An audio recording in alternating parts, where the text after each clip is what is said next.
All right. We're going to start out today in 1 Peter chapter 4.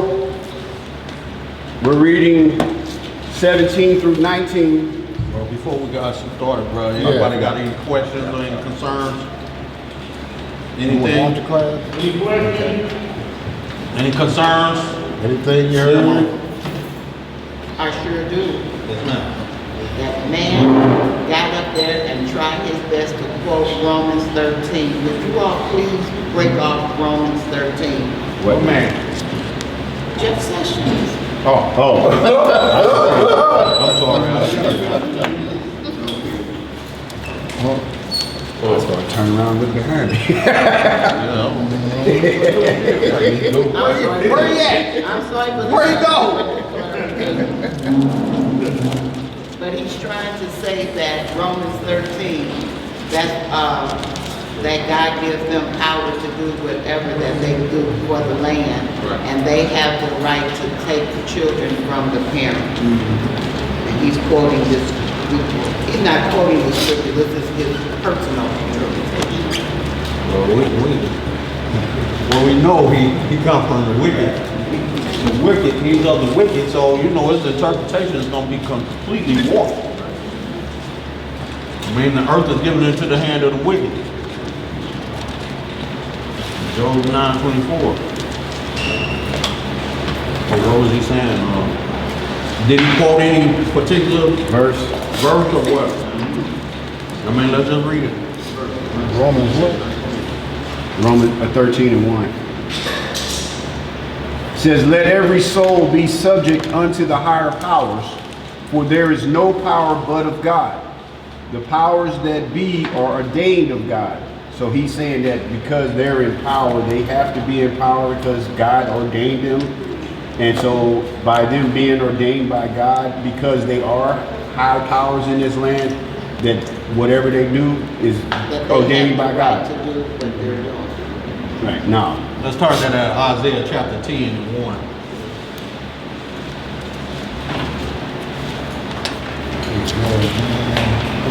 What sis was talking about was I had posted a video talking about how they were going to use some of these Walmarts as makeshift finger cameras. They already got them set up. Exactly. And they were showing how they was taking the Mexican children from their parents and putting them in an abandoned Walmart. Yeah. And that's what sis was commenting. Yeah, I mean, wicked, man. I mean, what he's saying in essence is true that the Most High has set up these governments on the earth to rule for a time until Shiloh comes. He's trying to make it an excuse. Well, he's doing what all other heads have done in times past. You know, Pharaoh did it. You know, all of them have set themselves up as gods. You know, to be the ruler, and America is the superpower of the world. Nobody's coming up against America and its nukes. They know it. So it has established itself as Babylon, or the prince of the powers of the earth. You know, it's set itself up as the king of Tyrus. You know, so Isaiah chapter 10, verse 1. We're gonna read that. I got it. Isaiah chapter 10, verse 1. Woe unto them that decree unrighteous decrees, and that write grievous which they have prescribed. So the Most High says, woe unto them. You know, and the only ones who can write the decree is those who are in power, extreme authority. But he says, woe unto them to write unrighteous decrees, and he's writing an unrighteous decree. He's separating households, you know, for their own personal agenda. But he's not doing that to his own people. He's doing that to the oppressed, the black and the brown. Take that down to verse 4. You know, yeah, read on down, bro. Let's don't, All right, brother. Start at that 1 again. Verse 1. Woe unto them that decree unrighteous decrees, and that write grievous which they have prescribed, to turn aside the needy from judgment, and to take away the right from the poor of my people, that widows may be their prey, and that they may rob the fathers. And what will ye do in the day of visitation, and in the desolation which shall come from far? To whom will ye flee for help? And where will ye leave your glory? He's saying, what y'all gonna do when his decree comes down? So this is to these tyrants of the land. What they gonna do when his decree comes down, and it's already written in stone, and he's gonna come back and make good on it. So he's asking what they gonna do in the time of visitation when he come and his decree is set upon them and he come back to pay. Who they gonna run to? Where's their refuge gonna be? So Every dog has his day, some get two.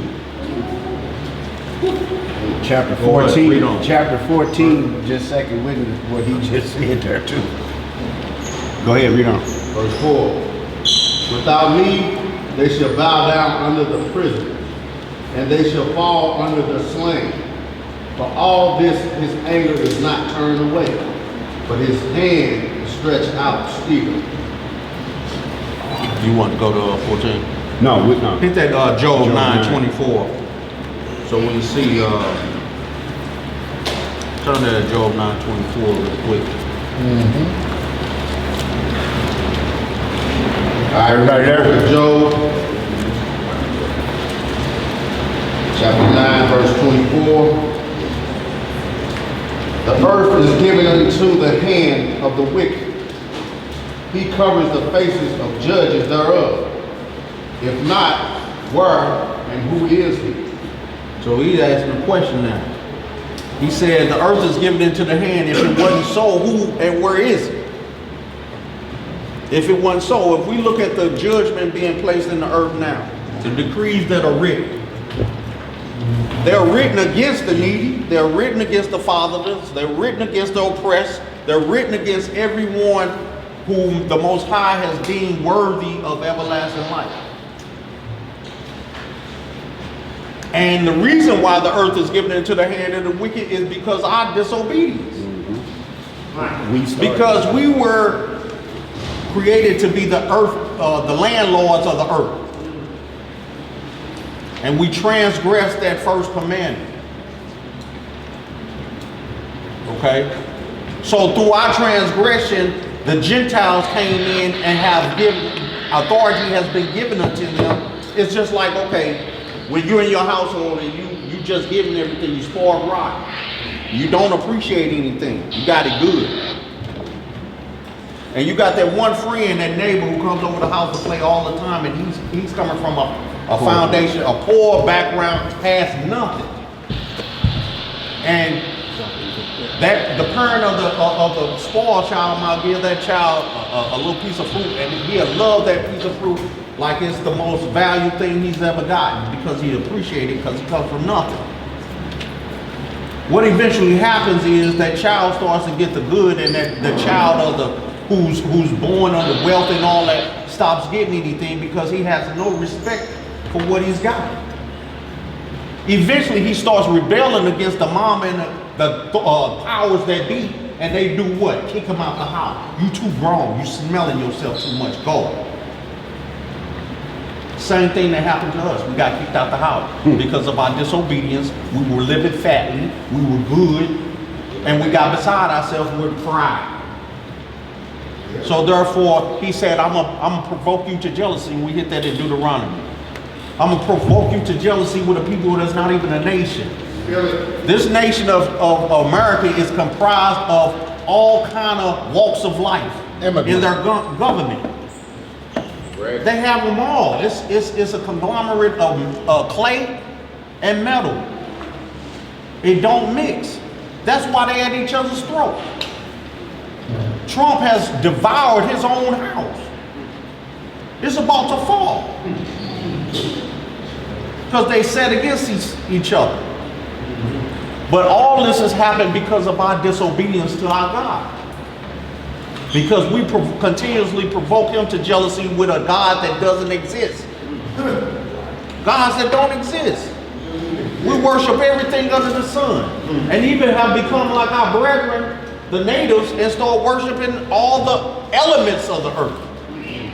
We worship the creation and not the creator. Who's giving power to everything we see and don't see. Because it was through this disobedience that we're dealing with the powers that we deal with. It was because of our disobedience that we're brought into this land in the first place to deal with what we have to deal with. This is our judgment. This is our judgment. There ain't no escaping it until Shiloh comes. And that's why this class is called Enduring to the End. Because we have to endure to the end. It ain't forever. But just like you chastise your children because you love them, that whooping don't last forever, but you got to get in that butt to make them understand the powers to be, respect the laws set before you, that you grow up and represent this household in a true right manner, respectful manner. That others that see that child say, hey, I have mad respect and love for your household and the parents that brought you up, because they brought you up in righteousness. It's the same likewise with our God. When the other nations see us walking in the right light, they say, man, y'all God is right. We love y'all because y'all walk in the light of your Father. It's evident. So we can't do the lip service, y'all. We can make our mouths say anything. But people are watching our walk. When you beef with your family over this belief, this faith, they watching your walk. It ain't forever, but they watching your walk. You can talk a good game to them, but they waiting to see your hypocrite ways. That's right. They want to see if he gonna go against the same thing he talking to me about. They watching. And you can bring them in just by your walk. It ain't by your talk. They want to see if you're walking. Yeah. Be ye doers of the word, not just sayers. James tell us that big time. Don't be a man beholding himself in the mirror. Yes, sir. Partial disobedience is disobedience. Yes. Partial Disobedience is wickedness, man. Anything contrary to the Most High is wickedness. Utter. Was you still in that Job? Yeah. You read that one. Yeah. Okay. You want to hit Isaiah 24? Yeah. Okay. That was Deuteronomy. Hit that Isaiah 24, 1 through 6. But you know, we talk about Deuteronomy 28 all the time. You know what I'm saying? And there it is. You know, the curse is laid out before us for our disobedience. You know, if we did right, it'd be 1 through 15. We did wrong, it'd be 15 through 68. That's what we got, 15 through 68. Deuteronomy 28. 15 through 68 belongs to us. Now when we get back to the land, 1 through 15 belongs to us. Yeah, that's right. The one we was on, we stayed on. That's right, but we did.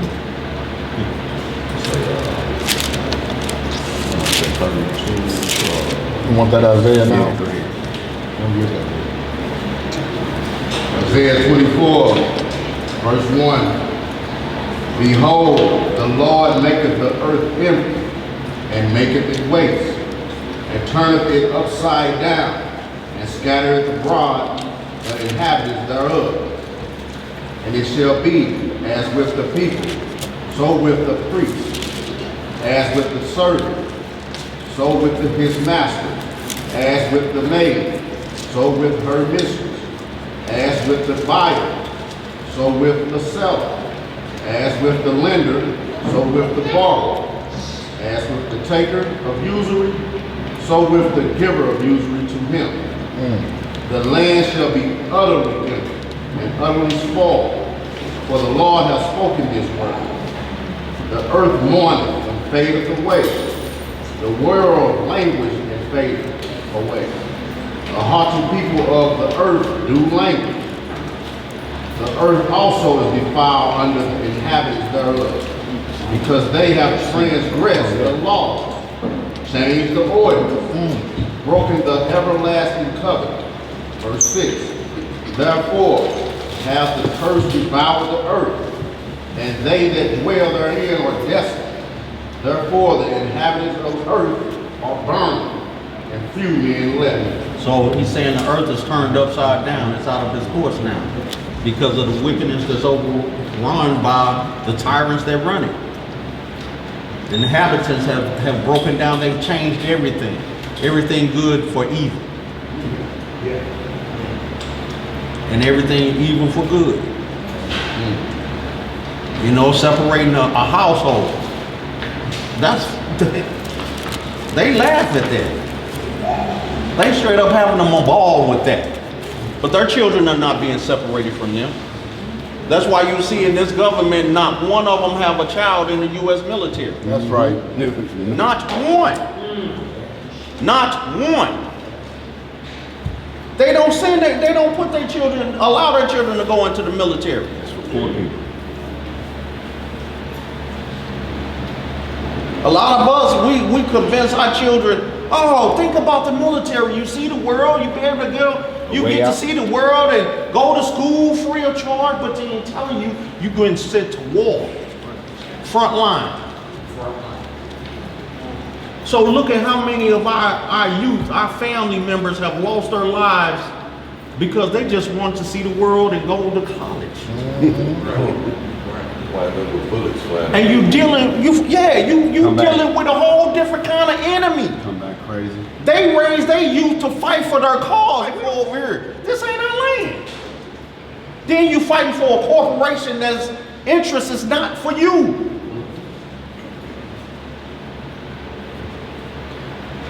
You sacrificing your children for the sake of $1. We have to think about this. We have to have more faith in our God, that our God supplies us with our necessities. He makes us self-sufficient. But we have to be obedient. Read on, bro. Did you Still found jealousy. you want to read on down in that? Till 6. We are 6 now. Okay. We complete 6. Because I was just going to give that one more, that Deuteronomy 31 and Deuteronomy 32, and then we can get into the lesson at the end. Yeah, I seen that 32. Provoking the Most High to jealousy. But yeah, I mean, this nation, I mean, we dealing with a wicked government, and it's about to crumble. It's about to crumble because it's getting worse and worse. I never imagined that there could be someone more stupid than George Bush. But this dude made George Bush look like he had some sense. It's Deuteronomy 32 and 21. Before you go there, hit that Deuteronomy chapter 31 where Moses was saying, you know, I know after my death, y'all gonna trip. Y'all gonna trip again. Already been showed. But we're stiff-necked people. We have been slaves and captives. Shalom, Shabbat Shalom. We've been slaves and captives to every dominant nation on this earth. That's how much we've been rebelling against our God. Continuously. And then we have to deal with a tyrant. You know, in 1 Samuel 8, we wanted a king. We wanted to be like the other nations. Set us a king. We want a king. Because the Most High was in the heavens. He was dwelling in the heavens. So when he roared and everything, we were scared of that. Just like when you hear a cracking thunder, you're like, whoa, whoo. Well, we was like that on a continuous basis, hearing the voice of the Most High God. He was like, as a people, we like, we don't want to hear him no more. Moses, you just go up there and get the word and you tell us what he said. Right. You know, you go do it, man. You know, we didn't want to hear him. And then we wanted something tangible. Because what's the favorite saying to us? Seeing it, show me. Seeing is believing. I don't believe nothing unless I see it. Well, Thomas saw it and he still didn't believe it. Doubting Thomas. But we filled with it. Our nation is filled with doubting Thomases. I don't believe it. Show me. Well, you believe you breathing, right? You don't see air, do you? But we wanted a king. Give us a king. The other nations got a king they could go to and talk to. He's tangible. We can touch him. We see him. We can smell him. The whole nine. We got a man. brother at work I call King Saul because You know- his shoulders are above the head of every man. But the thing is, he gave us somebody who turned into be so wicked, who trusted in his own self, his own abilities, trusted in his riches, his anointing. Because he was anointed, he thought pride got up in him. Man, that pride is dangerous. Comes before the fall. Boy, it's dangerous, man. We can't get high-minded just because we know we Israel. That don't mean nothing. Our forefathers knew they were Israel. Guess where we are now? They had the law, statutes, and judgments. They had the Levitical priests. They had all the prophets. Look where we are now. Who did they offer for a king? Who did they offer for a King Saul. Cuckoo for Cocoa Puffs. Cuckoo for Cocoa Puffs, man. Read Chronicles, read Samuel, man. This dude was off the chain. Outlaw soothsayers and went to see. Started seeing soothsayers and all manner of things. We wanted him. Because he was tall, man. They went to see. Tall, Trying tall. to kill David for no reason at all. Nigga just click out. David had to play him a song, man. Calm down. Yeah, now it's coming back to me. I ain't hear you, brother. They used to, from the scripture I read that they used to sing in the streets that Saul killed his hundreds and They David killed his 10,000. 10,000. And that brought Saul. Yeah, because he was hot. Pride, man. You read in there where David was like, man, I'm getting tired of running. Let me get strapped. He went to Ambalek and he said, here, get that, he said, you got any weapons, sir? You like, man, because they chasing. He said, no, I just got that sword you took from Goliath. That's in there. He said, give it to me. He said, man, because this dude's hot on my trail, man. I got to get strapped up. That's when he cut off his girdle in the cave. He said, man, I could have killed you. But you the anointed of the Most High. I can't kill you, man. But he ended up being his death by the Philistines because of his disobedience and wickedness. Hit that Deuteronomy 31 so we can get to the class at hand. 31, we're going to take it back to 16. Starts right when you're talking about Moses.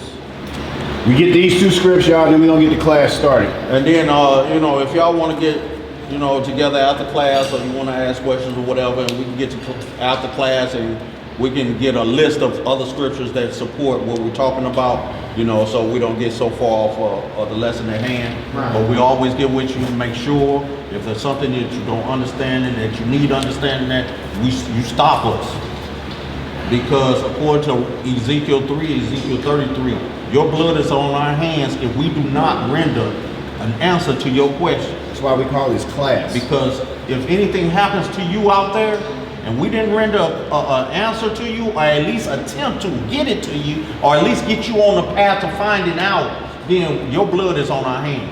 I got enough on my hands. I don't need your blood on my hands. Straight up, man, I don't. So please stop me. I don't care what I'm stopping you. You're trying to get rid of the multitude of sins. Really though. All right. Deuteronomy 31, we're starting at 16. Read on. The book of Deuteronomy, chapter 31 and verse 16. Start at 15. What is it? 15. 15? He wanted 14, so go back to 14.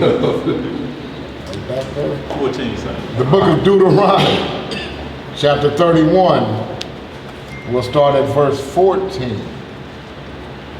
And it reads, And the Most High said unto Moses, Behold, thy days approach that thou must die.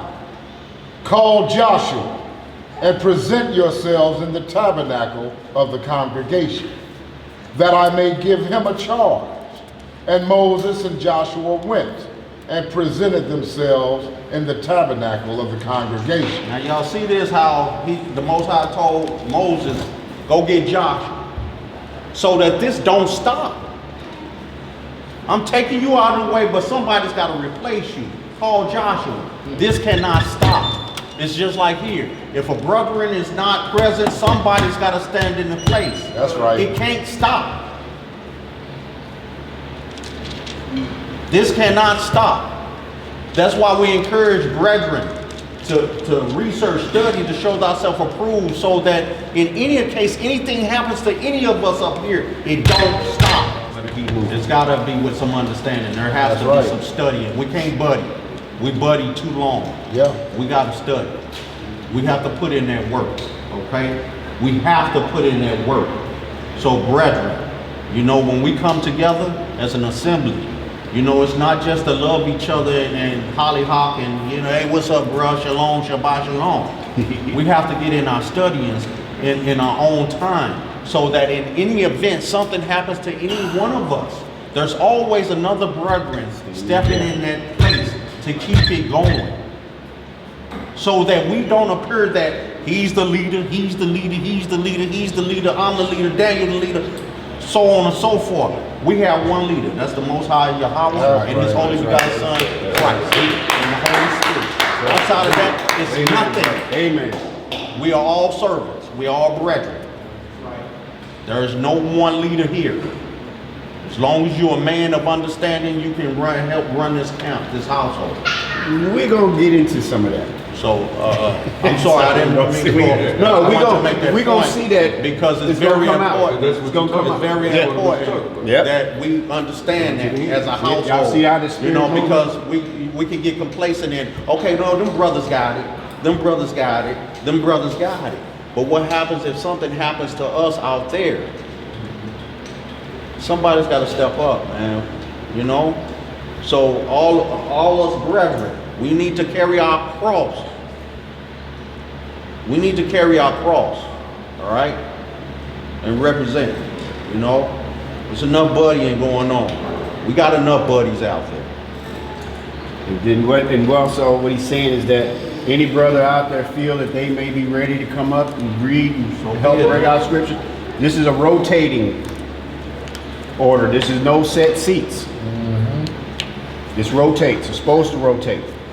Okay? Anybody ready to feel it? Or even if you call the brother and say, hey brother, I feel I might have desires to get up there at that table one day.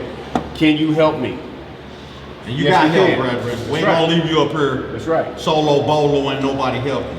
That's how you learn. We gonna all help each other. We gonna learn together. All right? All right. Read on, bro. The book of Deuteronomy, chapter 31 and 15.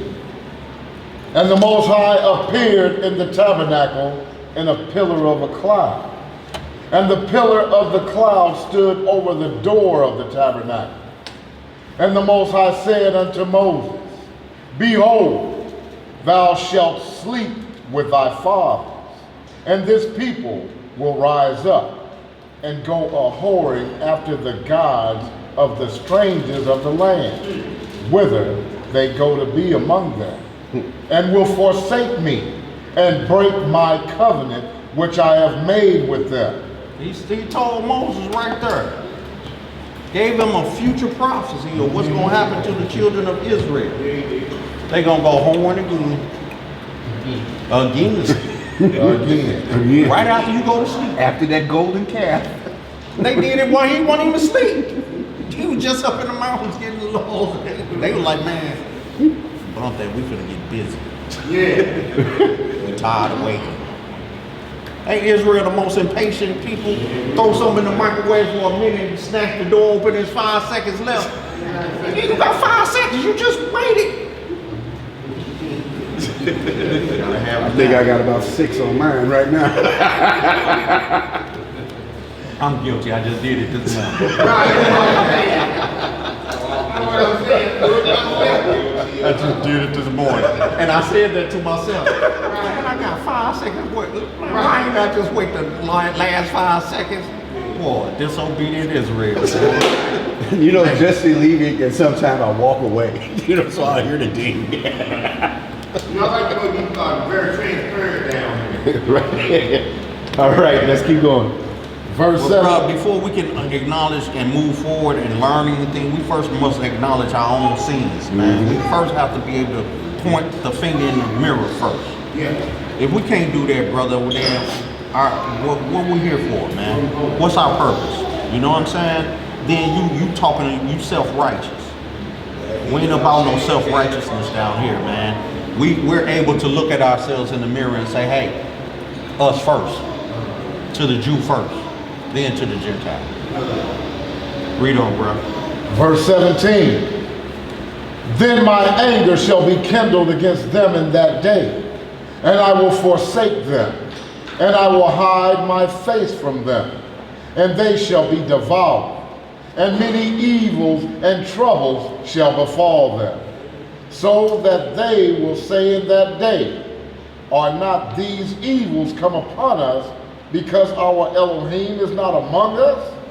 And I will surely hide my face in that day for all the evils which they shall have wrought, in that they are turned unto other gods. Now therefore, write ye this song for you, and teach it the children of Israel.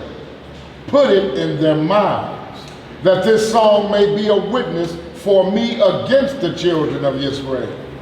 For when I shall have brought them into the land which I swear unto their fathers, that floweth with milk and honey, and they shall have eaten and filled themselves, and waxen fat, then will they turn unto other gods, and serve them, and provoke me, and break my covenant. You say, see that?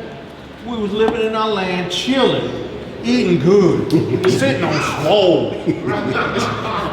Picking our teethers. Man, sitting on swole, rubbing bellies, hollyhocking, drinking wine, the whole nine. And got beside ourselves. That's how we do. Start perverting the judgment of the fatherless and the widows and the oppressed. Start taking the Levitical priesthood, start taking bribes, running through the women of the congregation, just clowning. Clowning. Taking gifts. Be careful of them gifts. Because gifts will take away your heart. You know, people will flatter you with gifts and words and everything, titles and all that. Then you start to feel like you're entitled to things that are worthy of that title. And you're a mere man, born of a woman, born of trouble. Or that person will start to expect something from you for that gift. All the time. Yes, ma'am. This is just a side note. Okay. And maybe I should wait until the end. No, sister, what is it? I once was familiar with church, which I worship. And I was there for a while. And so what it brought to attention was I noticed. Can you speak a little louder so the camera people hear you? I've noticed, I've only been around our brothers for a short time. Coming from Jewish stock. I love. But I've been noticing what is really the Utah thing here. They are religious in Utah. Okay. And now, I come to my own people. And you see that's going on. And I see that same. Well, I'm gonna tell you, sister, what it Yes. comes down to is earthly lust. Right. Just like where we It comes started. down to earthly lust. It comes down to fornication and adultery behavior. Because if it's done correctly, it wouldn't be a problem. If it was done according to script, it wouldn't be a problem. But you'll find, sister, that throughout the script, the Most High, He shows us signs that how polygamy always cause confusion and problems. Now, don't get me wrong, it's permitted. It's permissible. However, It has to be done accordingly. it has to be done accordingly, and also, it was never done during captivity.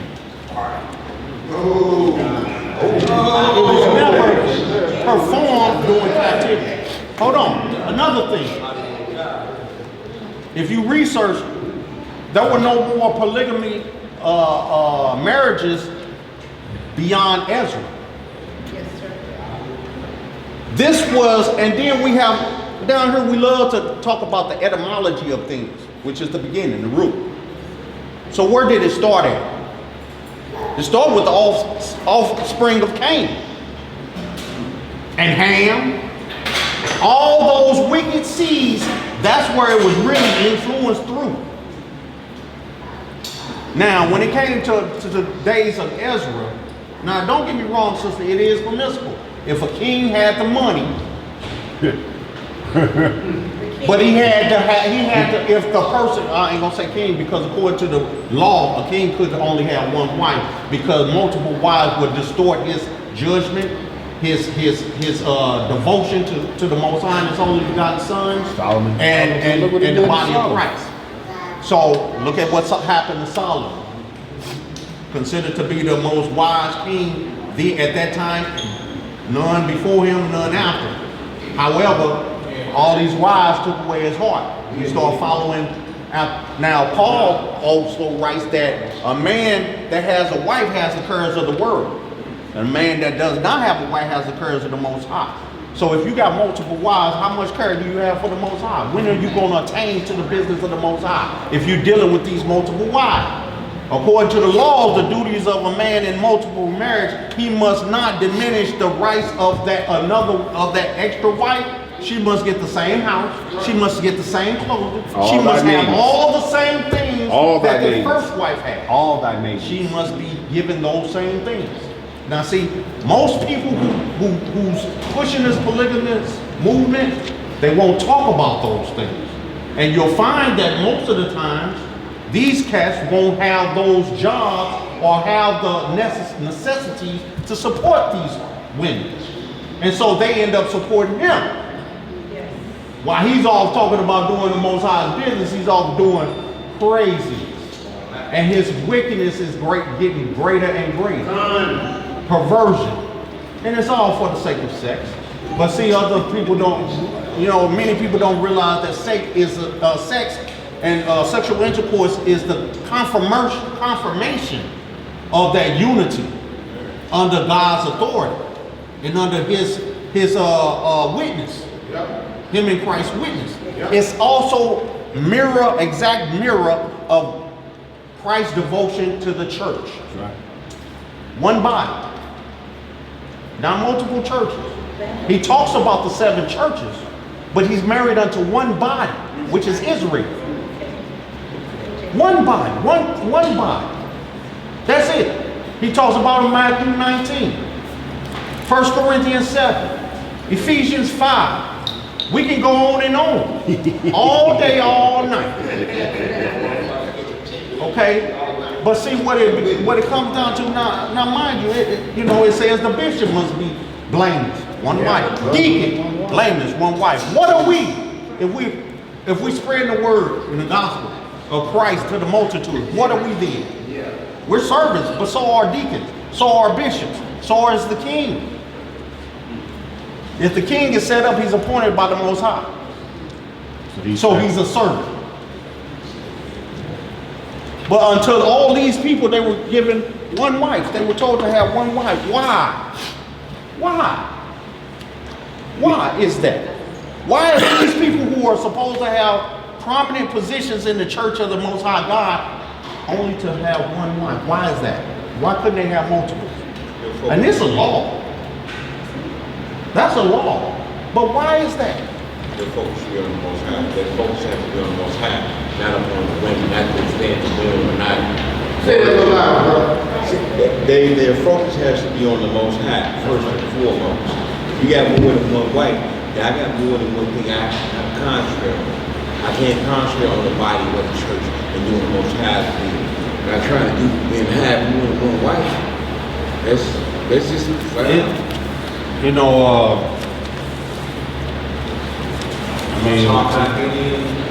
I hear you, brother. Can I get in? Yes, sir.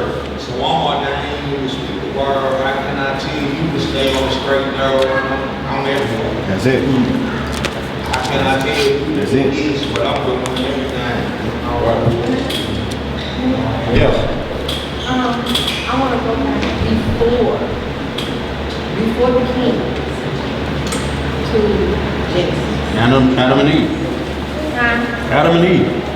You don't eat. I said Adam and Eve.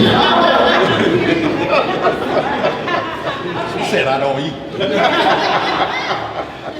Okay, I want to go back before then. When the Lord made Adam, and then he made Eve. He didn't make You made a help meet. Janae, Alicia, Lucretia, and everybody else. He just made Adam and Eve. And he gave to him one wife in the beginning. But this was the standard. Right. For God knew what he was doing with it. Yeah, because that represented the ultimate union and devotion. Because, like I said before, you know, when you spend a lifelong time with that one person, you begin to truly become one flesh. When your significant other is hurting, you hurt. And you know what's wrong with that? All that.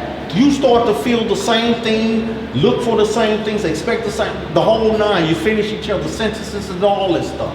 You know what you're thinking?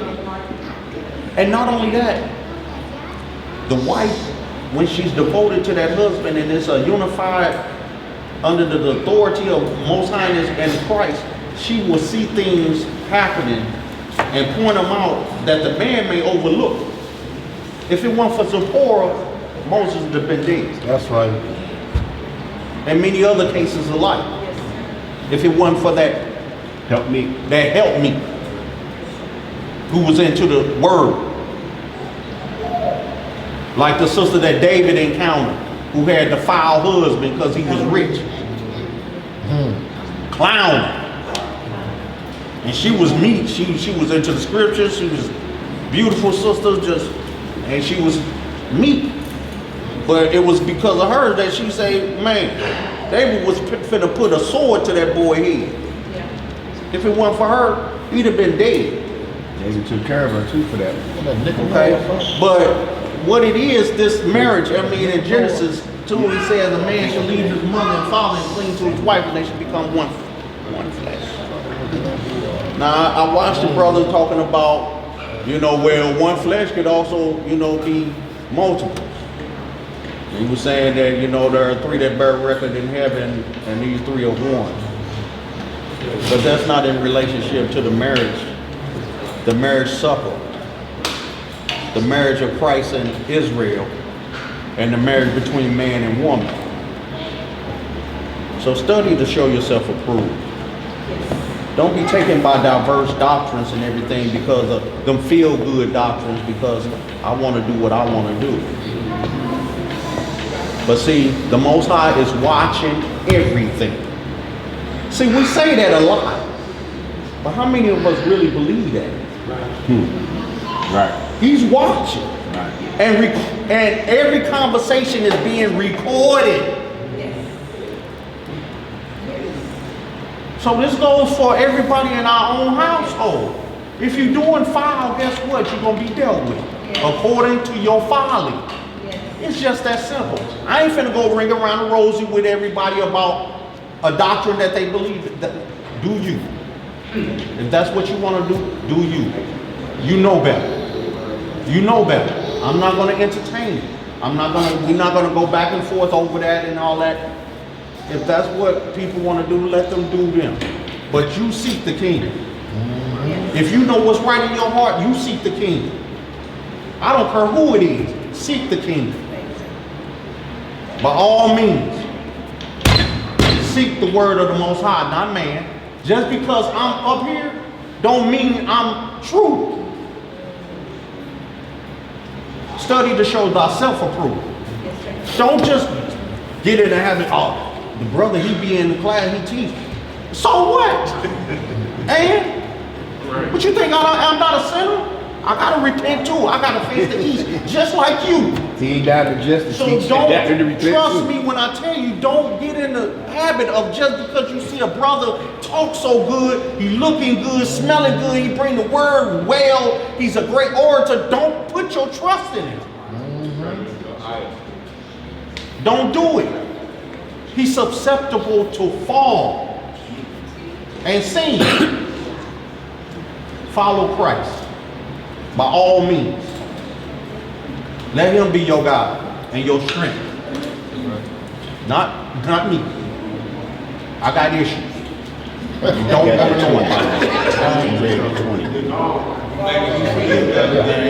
I got some issues around too. Y'all be like, that Negro kind of cuckoo. Yeah. He on balance, no. But you know, I try to be according to the word as best I can. But I'm human. I'm flesh. I have shortcomings. So please do not trust in me. Right. All right? Don't put your trust in me. I'm your brother. I love you, and I'm with you. But don't put me on no pedestal. Elijah said, Because I'm gonna tell you, I ain't saying nothing. All right, we gonna get I'm sorry, y'all. I tend to go off the beaten path sometimes, but it's all about understanding because that's the biggest thing with me. Because, you know, I have children, so I understand what, you know, understanding is key to everything. So I don't care how long it takes for us to get to that one understanding, then so be it. We'll take that long to get to it. that's right. The second part of that is this. Also, the understanding between Jewish and the difference between Jewish and Hebrew. Going back to the other point that you said, if a man can't provide for his Household. the scripture says he is An infidel. Worse than Worse than an infidel. It says infidel. A one who's contrary to Non-believer. a non-believer and contrary to the righteousness of the Creator. say that again. It means he's contrary. He's a non-believer and contrary to the righteousness of the Creator. 180-degree person. Total opposite of the Most High. And you have to also understand, sister, in Utah, when you was talking about Utah, the Mormons did away with polygamy marriages because the FBI raided them in the late 1800s. So they had to start obeying the laws of the land. So after the 1800s, late 1800s, they stopped promoting that. Now what happened was they had splinter groups that splintered off and started practicing it. But they're not doing it openly because the FBI is going to pay them a visit. The law of the land. It's just like in the days of Christ. When the disciple says, man, you Christ. You over all this. We ain't got to obey what's going on in this country. We ain't got to pay taxes. He said, what? He said, man, go get that money. And whose subscription is on it? Whose inscription is on it? He said, Caesar. He said, well, render to Caesar what's Caesar. That is law. So if you disobey their laws, you're going to disobey mine because theirs are set up on these laws. Thou shalt not commit adultery. Thou shalt not murder. Thou shalt not steal. If it wasn't so, then I'm coming to your house. So, you know, they understood back then that, oh man, even though it's permissible, the law of the land says it's not permissible. Therefore, we will be raided upon. We will be paraded throughout the streets as defiling God's law because we didn't obey the law of the land. Christ told the disciples obey the law of the land. Well, how y'all gonna try to get out of paying taxes?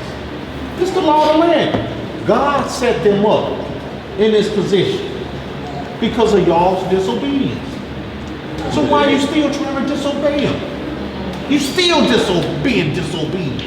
Just like when he says, honor thy mother and thy father. And he says, hey, Christ, your mama and your brother are standing without. They looking for you. He said, who is my mother and who is my father? But nevertheless, he went with him. He made that statement, but nevertheless, he's like, Gotta go. I'm outside. Still being obedient. Because then they can accuse him of breaking his own law. So would you say that when we do these things, that we're making the creator, because the word for the God who sees is Elohim. And so when you is R-O-I, who sees.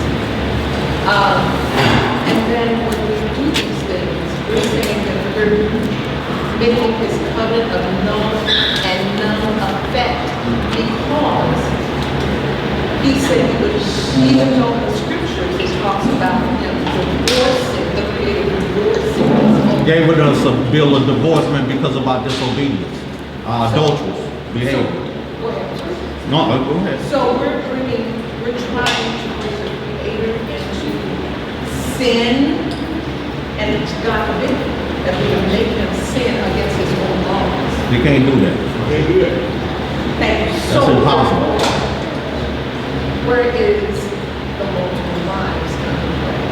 So it should not be named in his name, with his will. Because of, I'm sorry. Because of the scripture that you gave earlier, after a certain point in time, that was cut off. Yeah. We cannot do that in captivity. Right, it wasn't done. You think about it in captivity, sister. When you're in captivity, you're stripped. You're stripped of all your everything, all your necessities, everything that you rely upon as being stable-minded. Your God, your culture, Your freedom. your freedom, your dress. Meshach and Satan, they were in Babylonian clothes, so they weren't wearing Hebrew garbs. Okay, they were placed in positions of power like mayors and things of that nature. But remember, he says, I'm going to send down a decree that when you hear the music, the sackbut, and the psaltery and everything, you bow down and worship the image of the beast. And they wouldn't do it. So he threw them in. Why wouldn't they do it? Because they was devoted to the Most High God and his holy begotten Son. So, but they broke the covenant with the king. So his thing was throw them in the fire. Even though I know they righteous, they follow, and they governors, they mayors and everything, they got to go in the fire because they broke my law. But the Most High brought them out of it because they didn't do it to the end, because they were like, no, we ain't going to defile ourselves for the sake of power. Okay? So they were like, no, we'll humble ourselves. We'll come back down to the lowest of low before we do that. Right. We'll humble ourselves. We'll just get little. Real little. You know, we ain't gonna go that far. But some of our people will go the extra mile just to retain that power or that money and things of that nature. They'll go that extra mile. Y'all remember that Leviticus 26 verses 40 through 44 is the reason why the Most High told us that we pray not only for our own iniquities, but the iniquities of our forefathers. Yes. That's incorporated in my daily prayer. I have to acknowledge the iniquities of my forefathers because that's what he told us to do. It's what they did that got us here. Okay, like the script said where the parents had bitten the sour grapes, but the children's teeth were set on edge. What they did is we're going through the punishment for what they did. Even though we didn't do that got us here, we still doing it here. So what's the difference? But we still supposed to remember to pray for their iniquities as well. We have to remember that, to pray for what they did because we going through it. I did it myself. The Lord warned us this. One day I was reading Deuteronomy 28 years ago. I was laying across the bed and I'm like, he told us this then. Y'all look, this is in the first 5 books of the Bible. Genesis, Exodus, Leviticus, and Deuteronomy. The 4th book of this book, he says, if you do this, I'm going to bless you this way. If you don't do this, I'm going to put these curses on you. We just got over here. We just got here. So we were warned a long time ago. So what that means, we've been hard-headed. a long time ago, and we still hard-headed. But yeah, so this just come down to, I mean, obedience and disobedience, lust and following righteousness. I mean, people gonna do what they want to do. Right. Nothing you can do. That's free will. I'll sum it up for you. You know, so That's what the class is, the questions that you're asking, you're gonna get some answers. Because it's about what you're supposed to be doing. Don't worry about what nobody else doing. You see somebody over there doing wickedness or another land doing All we can wickedness, do is you warn. can't do nothing about that. all we can do is warn. All we got to do- set forth the warning, and then kick the dust off our feet and keep it moving. Because you got to be worried about yourself as well. I mean, we gotta love them, you know, and just a little bit of distance if it has to come to that, so that we don't hate our brethren, you know, that's doing something contrary. You know, we can't hate our brethren. Whatever decisions they make, that's on them, you know, but we gotta keep it moving. So, so in essence, what you guys are saying is scriptures that says that we're interceding and praying, that deception, that they're out of, that they come out of deception. And there's another scripture that talks about deception, deceit, and trickery, and it will consume the individual. Right. If not, so our job is to intercede on their behalf. Well, I mean, we Yeah. pray for them. I pray for you and every like, day. and like, you know, Ezekiel 3:33, we supposed to give them warning. But that's all we can do. Because at the end of the day, they still have to make that decision. Most High don't cause no man to fall into temptation. He gives us ways out. Now it's up to us to make that final choice and say, either I'm gonna feed my lust or I'm gonna stay to myself and praise my God. That's why Paul was always talking about being a unit. He said, man, if you're having a hard time with this, then marry rather than to burn. But if you know, I wish that all men could be as myself, a eunuch, and just not touch no women and not get into all that, man, and focus on the kingdom. Let Christ be your wife. Let Christ, the word, be your wife. Marry the law. See, John 17:9. This is Christ. You want Praying. God? Yeah, he's praying. I'll just read this, because we got to get moving. Yeah, we got to get to the script. This is Christ saying, I pray for them. I pray not for the world, but for them which thou hast given me, for they are thine. The first time I read this scripture, we was always taught God love everybody, right? What you all have to do when y'all hear something, I'm trying to keep this real brief. You know, if y'all got Bible Gateway on y'all phone, y'all think of something in the daytime of a scripture y'all trying to look for, type in some key words of it and let that bring that scripture out for you. When I first read this, I never knew that Christ didn't love everybody. He didn't pray for everybody. And I never forgot that. Because we are supposed to be concerned about y'all. We see the wicked, when we leave up out of here, we know what goes on in these streets out here. We pray for protection. We pray for protection I pray for Israel all the time. I don't know all of Israel, but I'm concerned about them, that they doing what the Lord has for them to be doing. But if you're not doing it after you've been warned, pray that it'll come back to him if it be his will. If it be his will. But when he says, I pray for them, I pray not for the world. I typed in on Bible Gateway one day, God love everybody. No scripture found. But the world teaches Jesus. But sister, love. after class, I have a lot of scripture I can give to you and concerning that issue. A lot of doctrine, and anybody else that want information or scriptures to you know, that talks about marriage, polygamy, the duties of marriage and things of that nature. Y'all can get with me after class and I'll give you that list. We're going to hit this last one, 32? Yep, Deuteronomy 32, 1 through 6, 15 through, 16 through 21. yeah, 15 Yeah, through 23. You say what? 15 to 23, yeah. Deuteronomy 32? Yeah. Yep. Going back to the book of Deuteronomy, chapter 32, we'll be reading at verse 15. And it reads, But Jezreel waxed fat and kicked, thou art waxen fat, thou art grown thick, thou art covered with fatness. Then he forsook Yah, which made him, and lightly esteemed the rock of his salvation. They provoked him to jealousy with strange gods. With abominations provoked they him to anger. They sacrificed unto devils, not to Yah, to gods whom they knew not, to new gods that came newly up, whom your fathers feared not. What's a new God? Allah is a new God. He's a new God. Our forefathers didn't know nothing about that dude.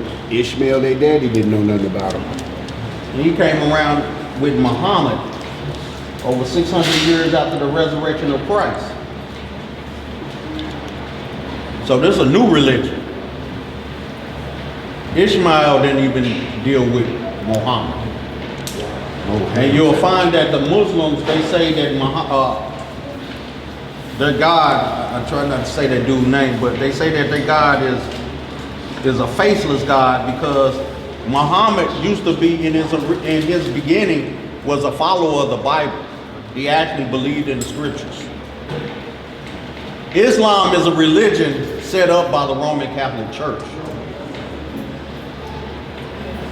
with the whole plan to overthrow Israel or to gain the land of Israel.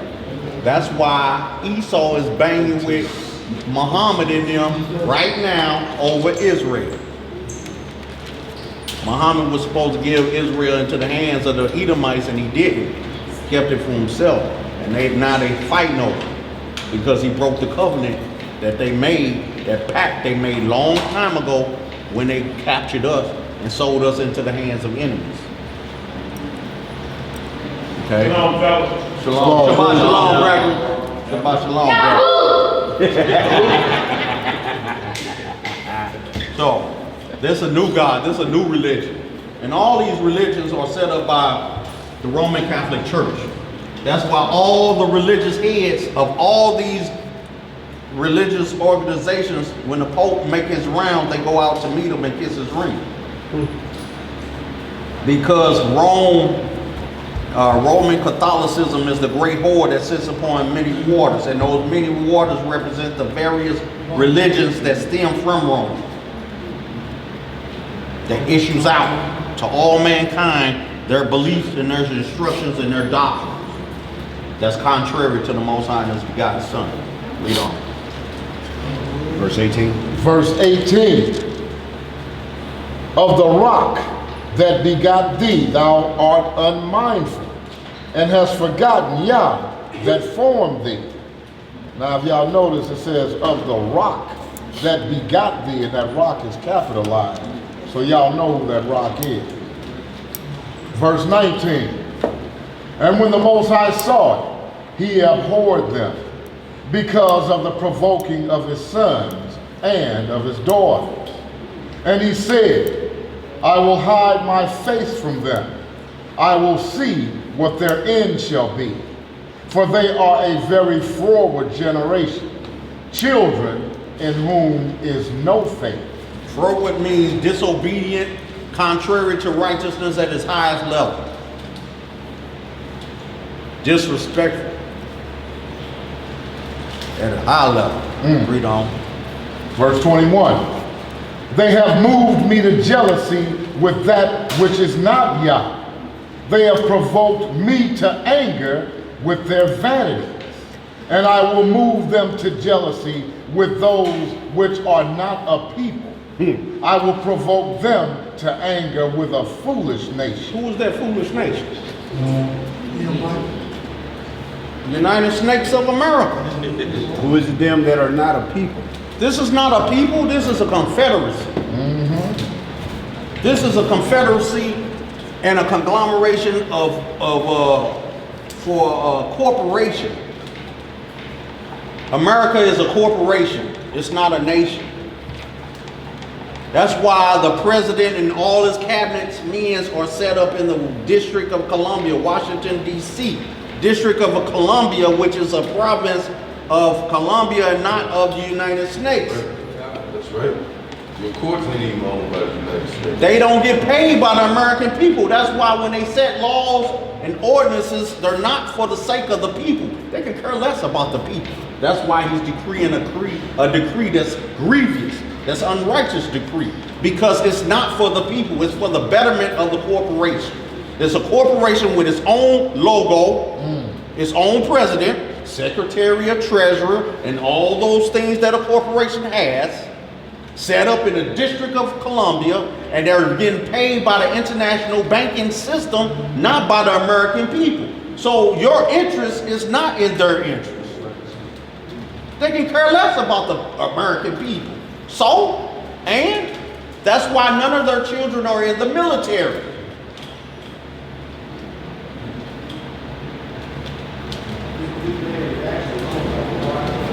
I hear you, brother. This land is actually owned by the body. And this land is owned by all kind of people, man.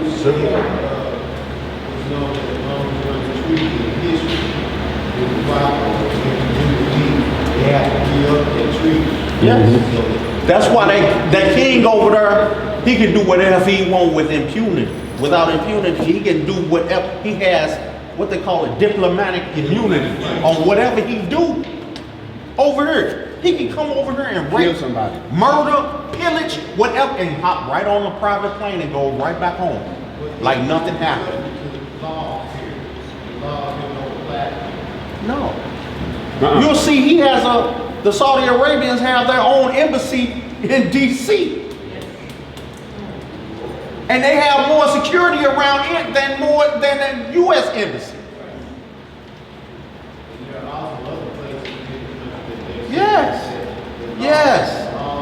Yes, but see, and then, you know, people call them, vote, y'all disgrace if you don't vote. Really? How is it Trump got in office? How is it Bush, all the Bushes got in office? And they keep going and going and going and going and going, and everybody thought Barack was going to be our savior because he got a black face. His first cousin is Dick Cheney. It ain't Bobo. Or little Rufus and Skillet from down the street. His first cousin is Dick Cheney. Trace his bloodline all the way back to George Washington. See, we get it. We have a confusion of face as it is this day. Read on, bro. Finish that out. But he said he gonna provoke us to jealousy with a people that's not a people, a nation that's a foolish nation. This nation is set up as is comprised of people from all walks of life, from all nationalities, immigrants. The government is not comprised completely of what they call Aryan. Inalienable rights. No, what they call an Aryan nation. Oh, Aryan. White boys. Aryan nation. It's not comprised of just them. They got Polish, Germans, Russians, Slavics, people of all kind of places up in there. Y'all remember Making Richard Pryor decisions. said, how do you tell a Russian? If he ain't got on that hat, I ain't gonna know him. You know, all these people walk amongst us. They look alike with the suit. They look just alike in the suit. You don't until they open their mouth and you're like, whoa, where you from? You know? Just like Israel look alike until they open their mouth and you're like, whoa, bro, where you from? Ham look just alike. Oh, you know Ham. Them slow head, beady eyes. You know him when you see him. You know he in Israel. He's like, All right, y'all. I'm sorry. That's what where we at? We're in the book of Deuteronomy, chapter 32, at verse 22. And it reads, "For a fire is kindled in mine anger, and shall burn unto the lowest hell. and shall consume the earth with her increase, and set on fire the foundations of the mountains. I will heap mischief upon them. I will spend mine arrows upon them. So we given into a derision because of our disobedience of worshiping other gods and vanities and things of this nature before the Creator. So we've been brought into this country.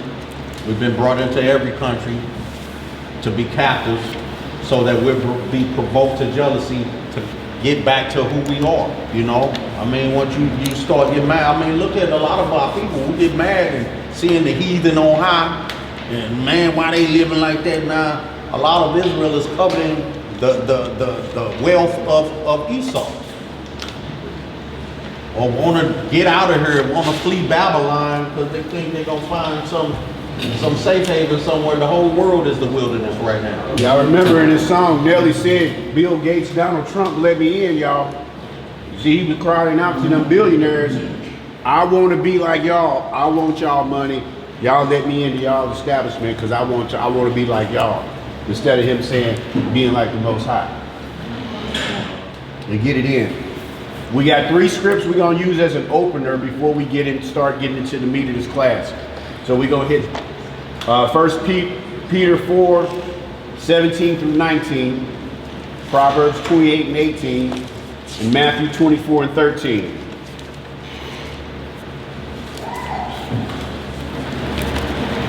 First Peter chapter 4, verse 12. Beloved, think it not strange concerning the fiery trial which is to try you, as though some strange thing happened unto you. But rejoice inasmuch as you are partakers of Christ's sufferings, that when his glory shall be revealed, you may be glad also with exceeding joy. If ye be reproached for the name of Christ, happy are ye. For the spirit of glory and of Yahweh rested upon you. On their part he is evil spoken of, but on your part he is glorified. But let none of you suffer as a murderer, or as a thief, or as an evildoer, or as a busybody in other men's matters. Yet if any man suffer as a Christian, let him not be ashamed, but let him glorify Yahweh on this behalf. For the time has come that judgment must begin at the house of Yahweh. Stop right there. Now, just what that just said, the time has come that the judgment must begin first where? At his house. At his house. Read on. Means self-check. And this 17. 17. For the time has come that judgment must begin at the house of Yahweh. And if it first begin at us, what shall the end be of them that obey not the gospel of Yahweh? See that? See that, sister? If it must begin at us, and we trying to do what we trying to do the very best we can by following him, what about the people that ain't? Who are decreeing unrighteous and don't decrees. care? Or They our don't own care. people. Right. We have to worry about ourselves. I know it may sound hard, but if you're not rolling with Salvation is selfish. you don't exist to me. Salvation Because is selfish. You're going to be in line by yourself. You have right. You For have your to. You have to. You have to. You can reach out and talk and all you can and try and never stop. Never stop. But he did tell us for a reason to kick the dust and keep it moving. You wasting time concerned about, oh my goodness, look at them what they. No, that's time you got to be doing for him, right? It's just like when, remember Ezra was crying about, you know, the sake of Israel in second Ezra, and he was saying, hey, your love for the people don't exceed the Most High. Mm-hmm. Like, you so concerned about, you know, their world being and them falling off and them going in perdition and all that. He said, no, worry about those who are going to be saved. Those who are seeking the kingdom. Those that's worry running. about them. Right. Because remember, he said he's the God of the living. Let the dead bury the dead. That's right. Your soul and your spirit is dead. Let the dead bury the dead. Leave them alone. They got their reward. They happy, they satisfied with what they do. Let them go. Don't be complicit in their crime. Move on. Move on. Worry about yourself because remember, this is not without excuse. You're going to This stand is in not solo without bolo. excuse. You stand in solo bolo of judgment. Not for the sake of him, not for the sake of her, but for you. What you do. How you live your life. Because we all got to go under the rod. All of us. Every last one of us have to go under that rod and stand accountable for our conversations and deeds. No, I'm telling you. Just got a question. Go ahead, something. You had something? I was gonna say, wasn't it shown clearly when Lot was to leave the city of Sodom and Gomorrah when they wronged, who were black people then, I don't know if they were Hebrews or not, because they turned bad, but when he left, his wife, I believe, Turn back, look back, and she and she turned and looked back, so Pillow salt. she was worried about what was going on back there. For the She sake- didn't think it was, dying too. That's what her disobedience brought. Yeah. That's what her She disobedience want brought. to look back on, well, I might be leaving something behind. What he was doing, he didn't want her to see. Don't look back on this destruction that I'm finna put down on them. You keep walking that way. You might fear him Because you were saved from this. You see that? You were saved from this. But you couldn't stand it. And you just had to turn and look back on it. You disobeyed and it cost her her life. And she's still there, Still there to this as day. a memorial for those who look back. Look back. Who turn from the She's righteousness still of the Most standing High. there as a pillar of salt to this It's a day. memorial for disobedience, for the sake of disobedience. What? 18. Verse 18. And if the righteous scarcely be saved, where shall the ungodly and the sinner appear? Wherefore let them that suffer according to the will of Yahweh commit the keeping of their souls to him in well-doing, as unto a faithful creator. See that? Okay, let's keep moving. Proverbs 28 and 18.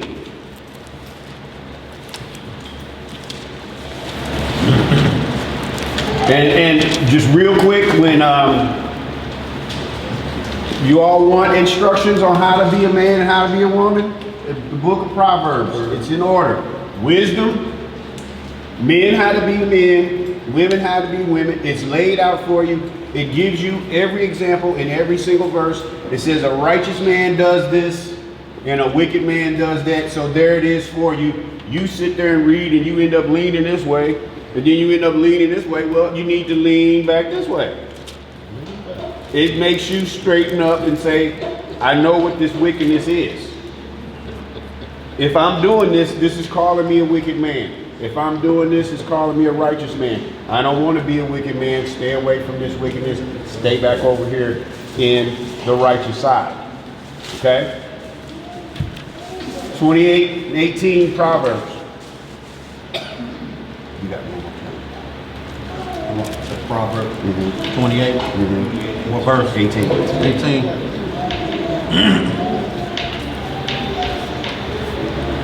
Proverbs chapter 28, verse 18.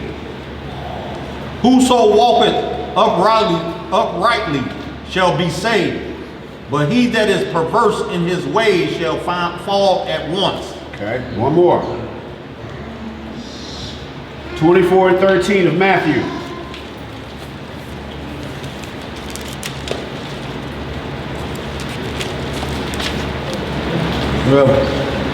Matthew chapter 24, verse 4. We're starting back up here because there's a warning. As to what you need to endure. And this is Christ talking. Okay. Matthew 24, verse 4. And Yahweh shall, are we all there? Everybody there?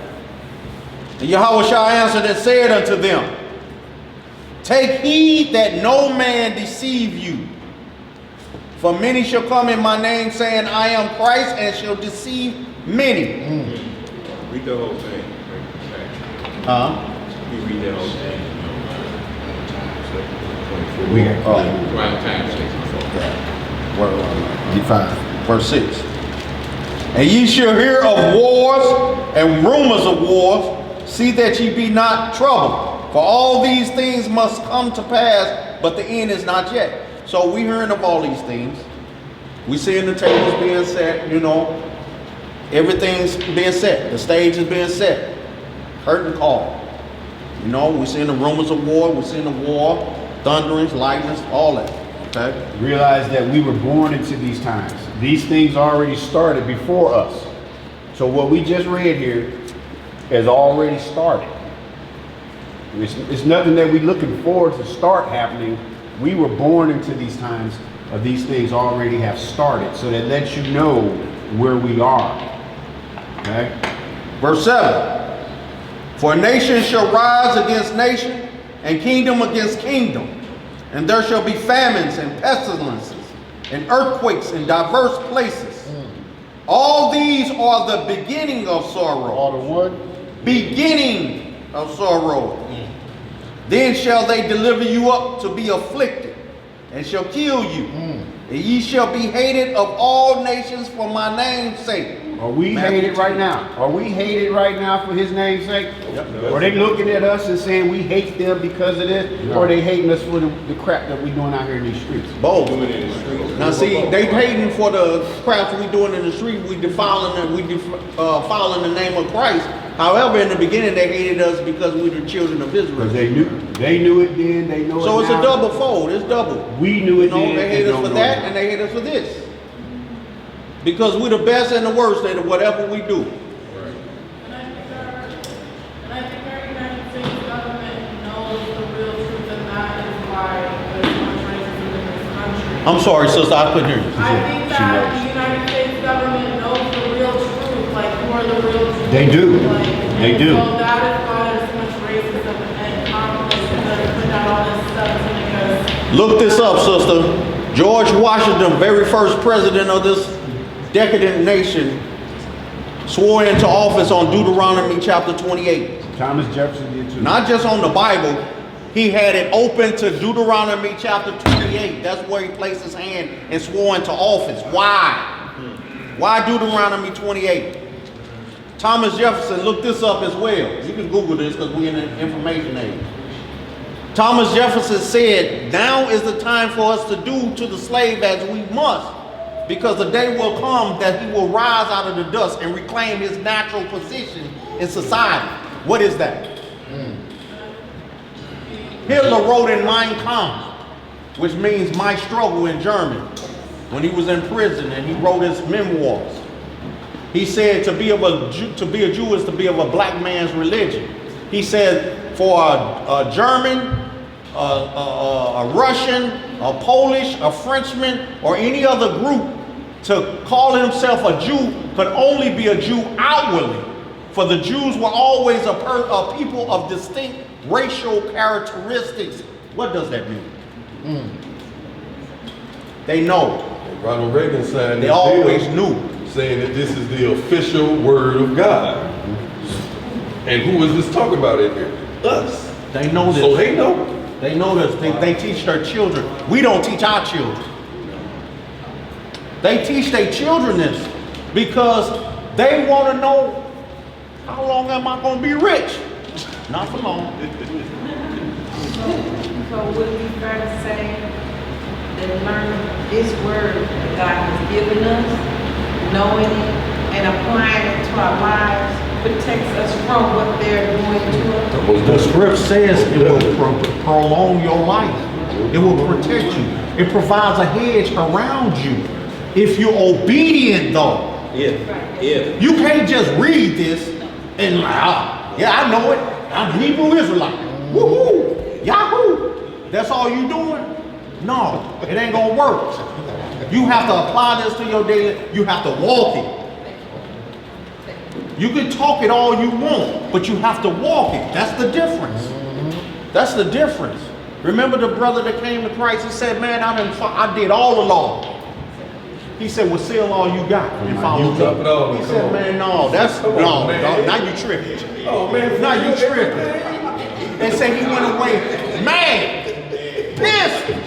he had much goods. I got a lot. Okay? So it's all about the walk and the faith. The belief system. Christ was always saying, do you believe? See, you can lip service. We got a lot of lip service. We're going to hit scripts on that But too. that's why he's always saying, I'm looking at your heart. I'm watching the way you walk. I hear you talking. I hear you. But I'm watching. It's just like we do with our children. They say, yeah, Daddy, I understand. Yeah, I won't do it. I won't do it. And they do it. And you like, I asked you. I asked you. You said I know. I knew. Ain't you pissed now? Because he gave you a word of confirmation. I understand. I know what you mean. I know what you want. And they go out and do contrary. You pissed. Because you got an understanding. There was a covenant made and you broke it. Why wouldn't our God feel the same? Why shouldn't he feel the same way? When we as earthly people feel that way towards having that disobedience done towards us by our children. Why shouldn't he feel the same way? Most High always give us some if-then statements, like in Deuteronomy. If you do this, then this will happen. If you don't do this, then this is. Don't you do that to your children? But just like you saying, like Deuteronomy 8 says, like a father disciplines his child. He only disciplines us because he loves us. Yes. But like a father, he gonna whoop that. But it's because we love us. If they love us, he will leave us. He just separate us like we be from the chaff. That's what our church wants to now. But you know, it has to be. The father has to discipline us. It's love and chastisement. It's love in us. There's love and chastisement. If you didn't love him, you wouldn't say nothing. Let him go on the beat and just run him up. And then get murdered. And then you're like, okay. I told him. Instead of saying, my baby ain't never did nothing to no mother. You still got shot at baby at his party. Why? Right. Why? Go ahead. The book of wisdom and taught me a lot as far as my willingness, a lot of issues. I'm sorry, so I can hear. The book of wisdom. Uh-huh. The book of wisdom. Wisdom of Solomon? Yes, sir. Has a lot, and it taught me how to deal with different issues in life and how to speak according to what is correct. Yes, I mean, this is why this is called the book of life. Mm-hmm. It's the book of the living. That's why he says he's the God of the living, not the dead. There's nothing in the grave. We have no portion of anything under the sun. No, man, yeah. No portion of anything to go on. God of the living. This is a living book. This is to keep us alive. How you save your soul. Okay. Where we at? Verse 10. 10. I'm going to hit 9 again. Then shall they deliver you up to be afflicted, and shall kill you, and ye shall be hated of all nations for my name's sake. And then shall many be offended, and shall betray one another, and shall hate one another. And many false prophets shall rise and shall deceive many. And because iniquity, sin shall abound, the love of many shall wax cold. See that every day. But he that shall endure until the end, the same shall be saved. Read that 13 We one don't- more time, please. He said, read it. 13 one more time, please. Yeah, 13. But he that shall endure until the end, the same shall be saved. Shall be is a future tense. Don't mean you are. You still got to be weighed in the balance. You still got to go under the rod. Just because we know we Israel, just because we still in affliction. We still in captivity. We are still just scanning the surface. This word has been in this world thousands of years. I'm only 51, and I've only been in this walk 24 years. So I'm a baby. I'm still a babe in this. We scanning the surface, y'all. Ain't nothing new under the sun. We don't know it all. And a lot won't be revealed until he comes and tell us. There are a lot of mysteries that aren't revealed to us. We read the book of Tobit, Second Ezra, he said there was over 240 books made. Some were told to keep back from some because they weren't learned enough. Them 66 books give it to everybody because that's the basis of it all. Yeah. But once you get into higher learning, then they'll get into these books. But these books are only going to confuse the masses. So because people ask, well, why aren't those other books in those books? Most High know what he's doing. We say, oh, the heathen took them out. No, he didn't. They didn't find them. They didn't find them until later. That's why they're not in there. Most High is infinite in wisdom and power. He knows what he's doing. He laid the floor plan a long time ago. We just finding out what's happening. Oh, the heathen took it out. He ain't got no power. He ain't got the power to take the Most High's books away. Most High reserves his knowledge for some in their due season. Everything is created in its due season, and it's good.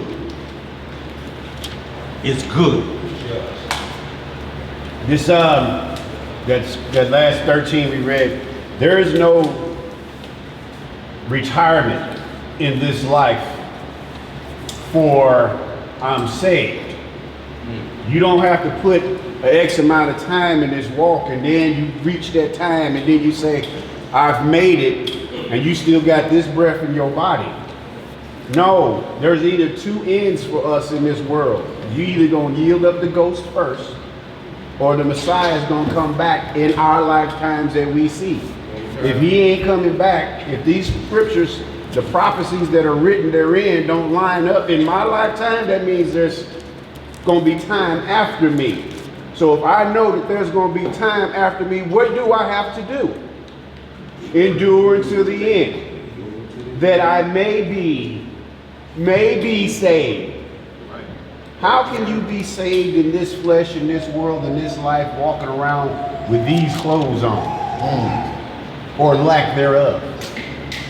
And talking about I'm saved and only God can judge me. Well, y'all should have seen the thing we seen on the way to class today, coming down Broadway. I seen. I know what you're talking about. You seen it? I seen. Okay.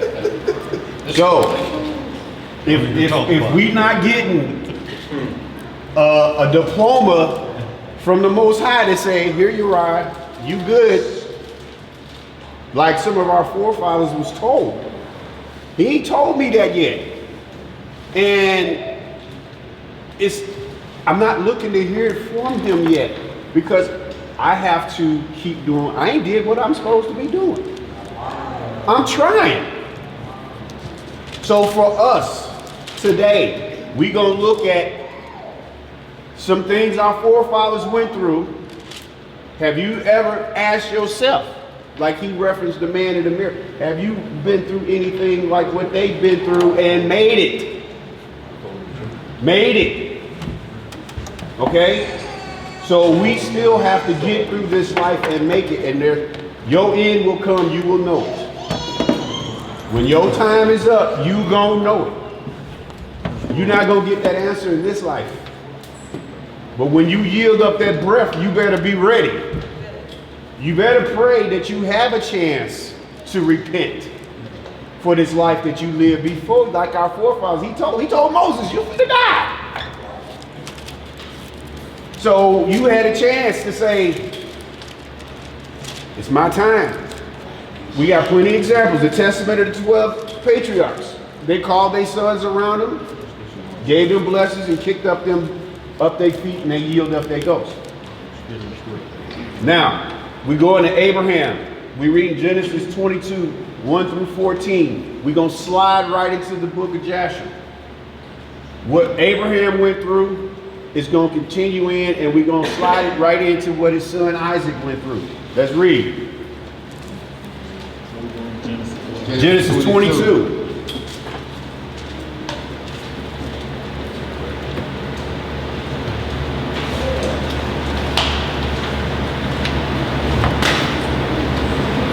Right, man, the book of Genesis, verse 1. And it came to pass after these things that God did tempt Abraham and said unto him, Abraham, and he said, Behold, here I am. So right here we see right now that the Lord is moving and he's dealing with Abraham. It's time to test his brother's faith. All right? So he finna be tested. Ask yourself, have you been tested? Have you been tested? Have you been tried through the fire and come out and still say, I believe in you? Or do you get beat down and turn tail and run? Right. We're going to see some turn tailing and running. Let's read. And he said, Take now thy son, thine only son Isaac, whom thou lovest, and get thee into the land of Moriah, and offer him therefore a burnt offering upon one of the mountains which I will tell thee of. And Abraham rose up early in the morning, and saddled his ass, and took 2 of his young men with him, and Isaac his son, and clave the wood for the burnt offering, and rose up, and went unto the place of which God had told him. Then on the 3rd day Abraham lifted up his eyes, and saw the place afar off. And Abraham said unto his young men, Abide, you here with the ass, and I and the lad will go yonder and worship, and come again to you. And Abraham took the wood of the burnt offering, and laid it upon Isaac his son. And he took the fire in his hand, and a knife, and they went both of them together. And Isaac spake unto Abraham his father, and said, My father. And he said, Here I am, my son. And he said, Behold the fire and the wood, but where is the lamb for a burnt offering? And Abraham said, My son, God will provide himself a lamb for a burnt offering. So they went both of them together. And they came to a place which God had told him of. And Abraham built an altar there, and laid the wood in order, and bound Isaac his son, and laid him on the altar upon the wood. And Abraham stretched forth his hand, and took the knife to slay his son. And the angel of the Lord called unto him out of heaven, and said, Abraham, Abraham. And he said, Here I am. And he said, Lay not thy hand upon the lad, neither do thou anything unto him. For now I know that thou fearest God, seeing thou hast not withheld thy son, thine only son, from me. And Abraham lifted up his eyes, and looked, and behold, behind him a ram caught in a thicket by his horns. And Abraham went and took the ram, and offered him up for a burnt offering in the stead of his son. And Abraham called the name of the place Jehovah Jireh, as it is said to this day, In the mountain of the Lord it shall be seen. Okay, now what we just read, we're going to take a deeper look into. Okay, there's like this verse 5, when Abraham said, Y'all two stay here, and me and him going to go up. All this we're going to take a real quick, deeper look into. We got a story we finna read that's going to cover Abraham and Isaac right now. Okay, we in the book of Jasher. The book of Jasher, which is Joshua 1 and 18 and 2 Samuel, Joshua 10 and 13, 2 Samuel 1 and 18, mentions this book that instructs us to read out of this book. We are going to see as proof of a second witness that exactly what we just read, we get ready to read in here, and it's going to go into some deeper detail, and y'all going to see some things y'all may not have ever seen before. And if you don't have one, just listen up. I meant to come get the computer and load it over here this week, but I didn't. It's also if you got it on your phone. I will get the other books loaded on this computer this week. Okay, let's get rolling. In the book of Judges, chapter 23, starting at verse 33. Verse 33. And Abraham answered his son Isaac and said to him, take heed of him, and do not listen to his words, nor attend to him, for he is Satan, endeavoring to draw us aside this day from the commands of God. And Abraham still rebuked Satan, and Satan went from them, and seeing he could not prevail over them, he hid himself from them. And he went and passed before them in the road. Now hold up here. Right now, as Abraham and Isaac and the other two are on their way to go and worship the Most High for what the Most High told Abraham to go do, here comes Satan tail trying to prevent this from happening. Okay, so if they're trying to be obedient to the Lord, anybody in here trying to be obedient to the Lord? Okay then. So what do you think is around you? What do you think is after you constantly? Do you think he out there with them people in the streets shooting and killing? He already got them. He already got them. He ain't worried about them. It's you. You are the prize. You are the one that he's seeking after. So you have to gird up your loins. What up, bro? I want you to just read that verse 25. You'll see Satan go through it. Going back, read it. Go ahead. Verse 25. And while Abraham was proceeding with his son Isaac along the road, Satan came and appeared to Abraham in the figure of a very aged man, an old man, humble and of a contrite spirit. And he approached Abraham and his son, art thou silly or ruthless, that thou goest to do this day to thine own son? Now see, look how Satan knew that. He know everything that's going on. He go before the Most High about you. You see what this nigga done, Lord? You see what I'm saying? So that's who you got to be worried about. And if you, right, and so you see the power of Satan. He automatically, he knew what their mission was. They got to get from point A to point B on top of that mountain. And I'm going to do everything I can to prevent it. So that they can't do it. Let's read on. Read it from We can one stay here. here. We sure can. Yeah, let's roll. Verse 34 again. And Abraham still rebuked Satan, and Satan went from them. And seeing he could not prevail over them, he hid himself from them. And he went and passed before them in the road.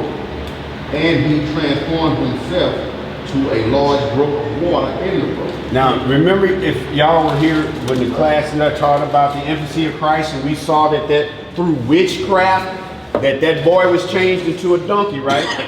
So we believe that that witchcraft was that powerful that they changed that boy to a donkey. We see Satan himself right here transforming himself into a river. A river. Read on. And Abraham and Isaac and his 2 young men reached that place. And they saw a brook large and powerful as mighty waters. And they entered the brook and passed through it. And the waters at first reached their legs. And they went deeper in the brook, and the waters reached up to their necks. And they were all terrified on account of the water. And while they were going over the brook, Abraham recognized that place. And he knew that there was no water there before. And Abraham said to his son Isaac, I know this place in which there was no brook nor water. Now therefore it is this Satan who does all this to us, to draw us aside this day from the commands of God. Now you see right here how Abraham recognized him though. So if he wasn't with the Most High, there's some water here. I can't go over there, Lord. So I got to turn back. But Abraham recognized him. He got up to his neck and said, wait a minute.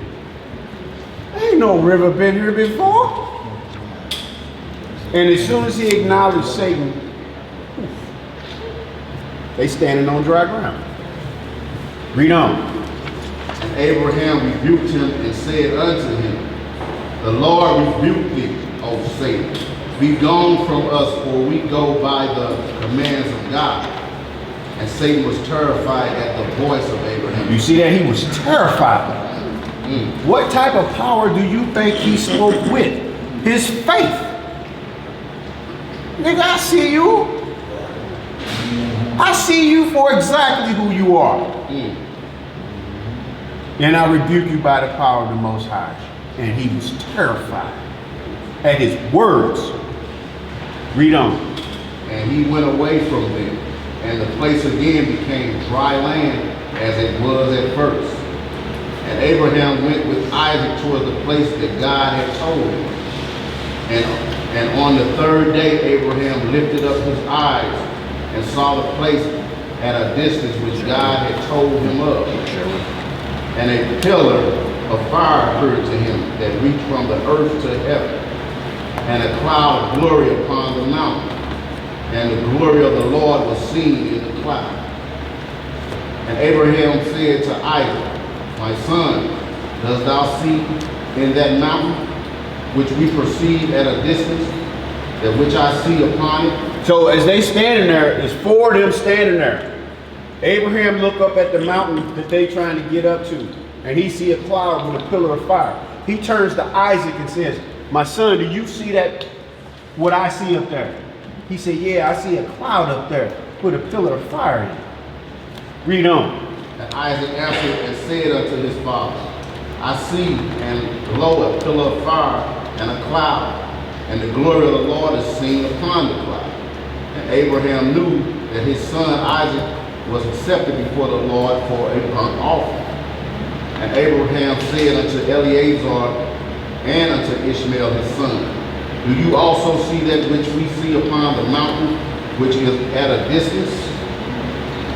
And they answered and said, we see nothing more than like the other mountains of the earth. So Eleazar and his son Ishmael are the other two. He asked them, do y'all see that up there? They said, no. Y'all wait here. Y'all stay here. We gonna continue this journey on our own. It wasn't meant for them to go up there.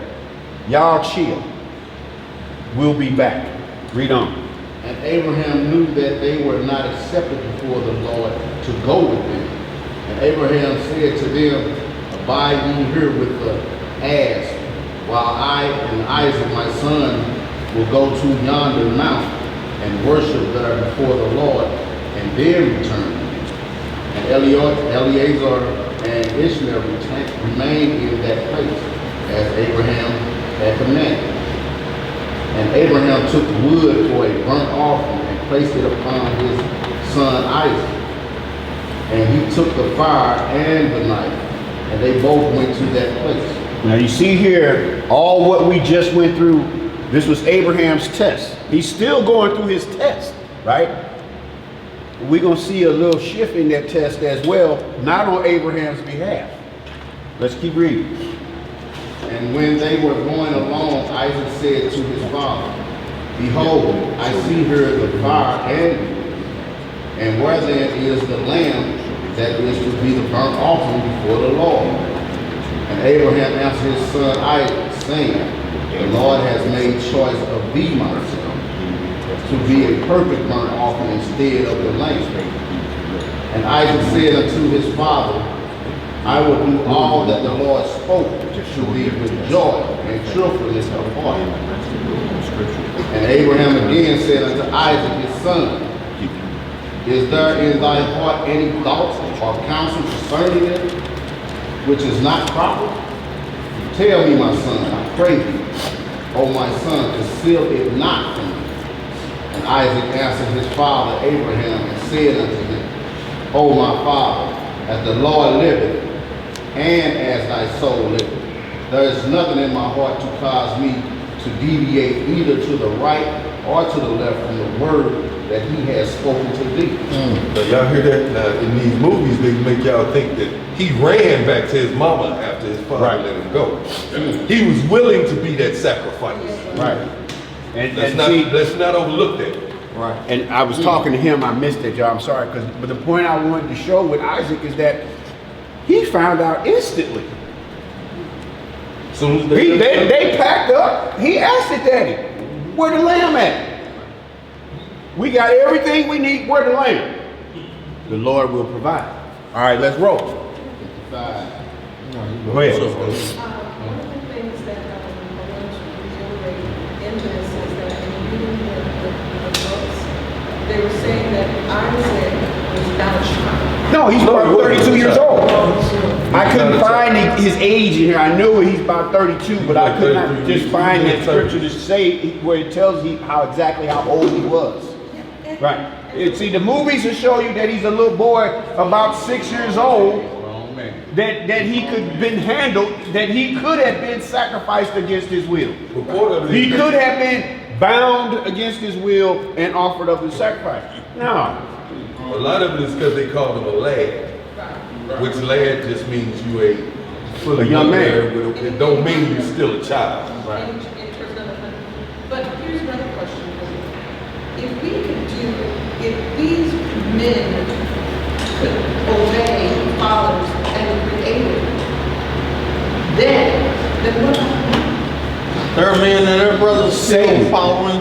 However, you know, it's just like in the days of Elijah, where Elijah thought he was the only one who was obedient to the Most High and His only begotten Son, and he's like, no. It's just a lot of Israelites that don't want to be seen of men who don't jump themselves out in front of the masses and say, look at me, I'm Israel. You know, it's a lot of brothers who are very humble and meek, whom you won't know their walk unless you're watching them or you talk to them.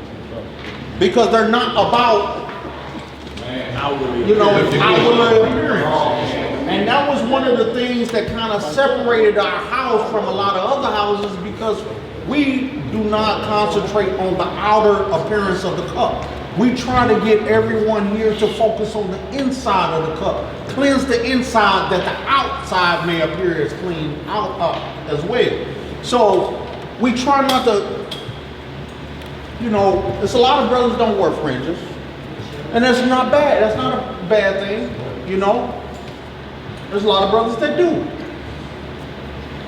To each his own. What matters is your walk in your faith. You don't have to profess, you don't have to advertise that. If the fringes ain't on your heart, see it. They will see it. If the fringes ain't on your heart, it ain't doing you no good no way. Right. If it ain't on your heart, it's just an accessory. It's in vain. If you ain't got it on your heart. It's all in vain. You know?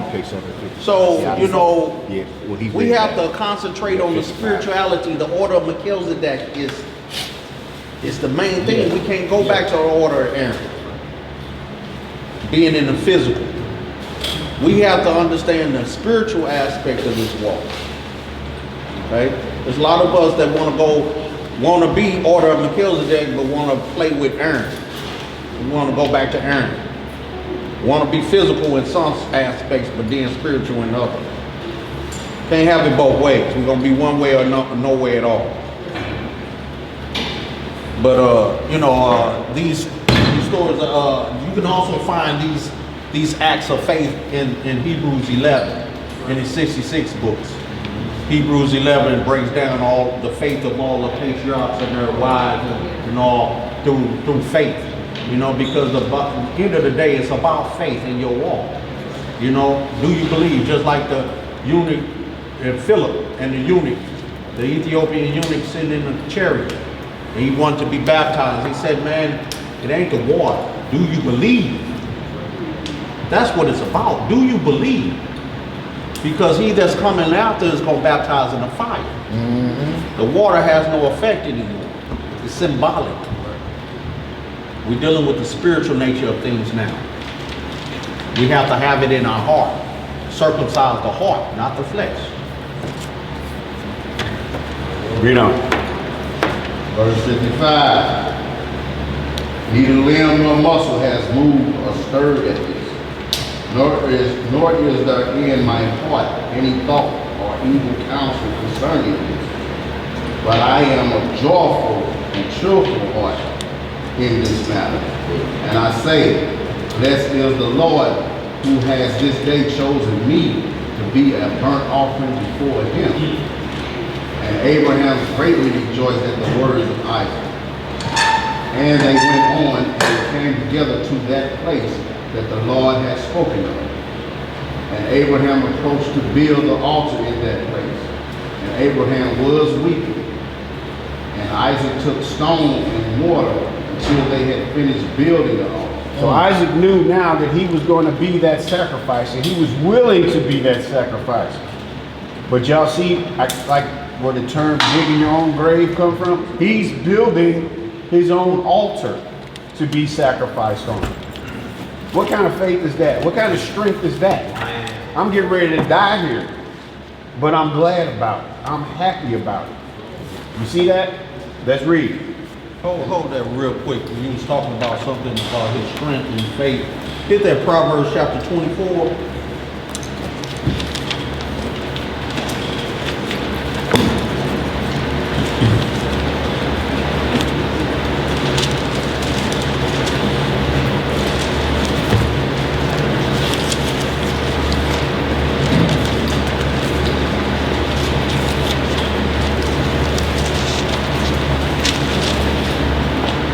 On what? You can hit 24 and 10. One hit a quarter. Yeah, you can hit that one hit a quarter. I mean, the whole chapter is good. But Did that come out in that one line? hit a quarter.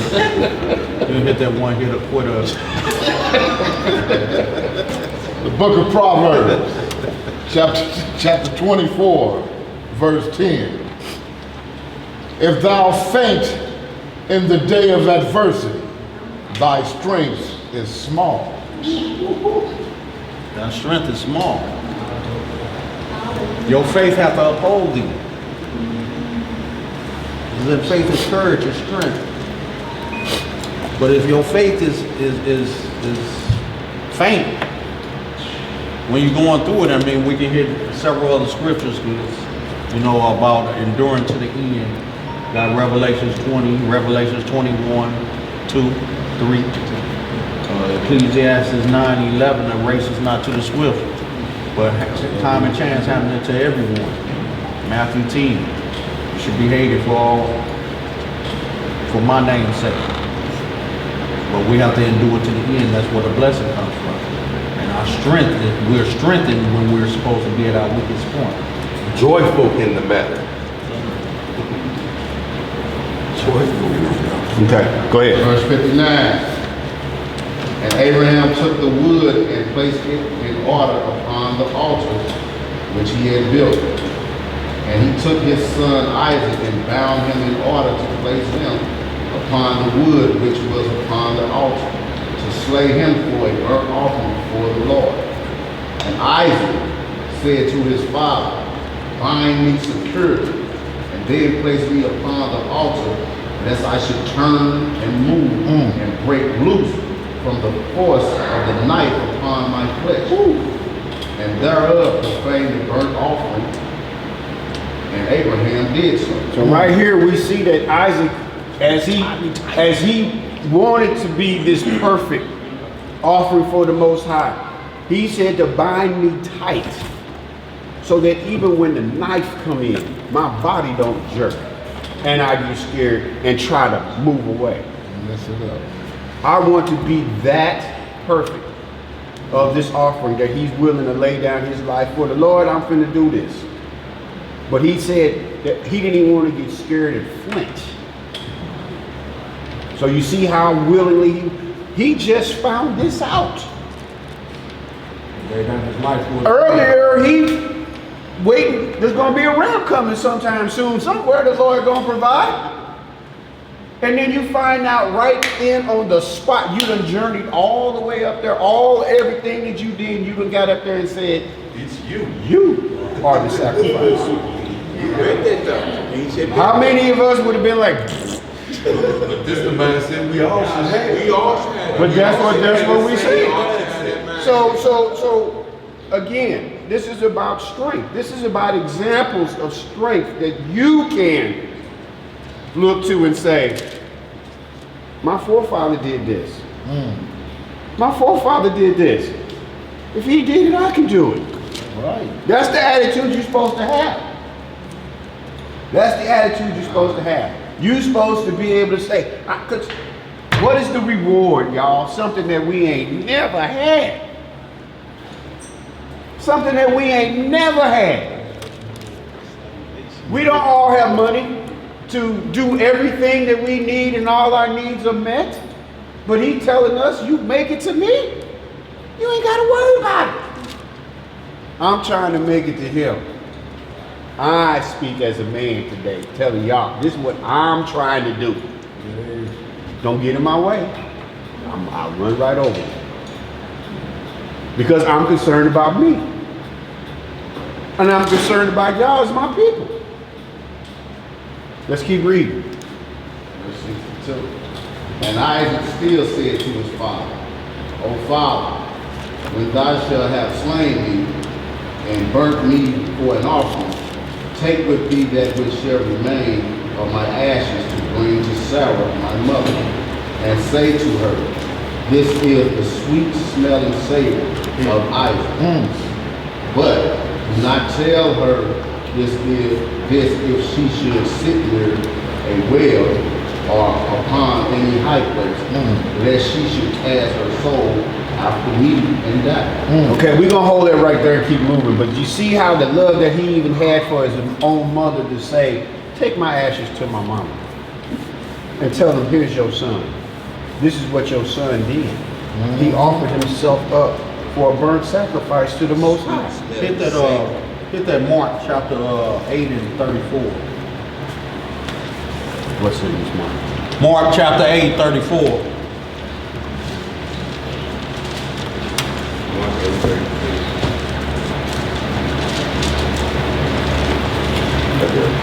That is it.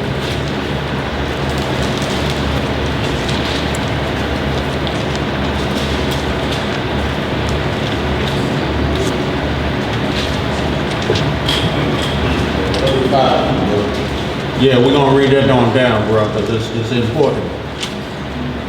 35 on, 34 on down to 37. We're just getting straight to the point at hand, 36. so we can keep it moving.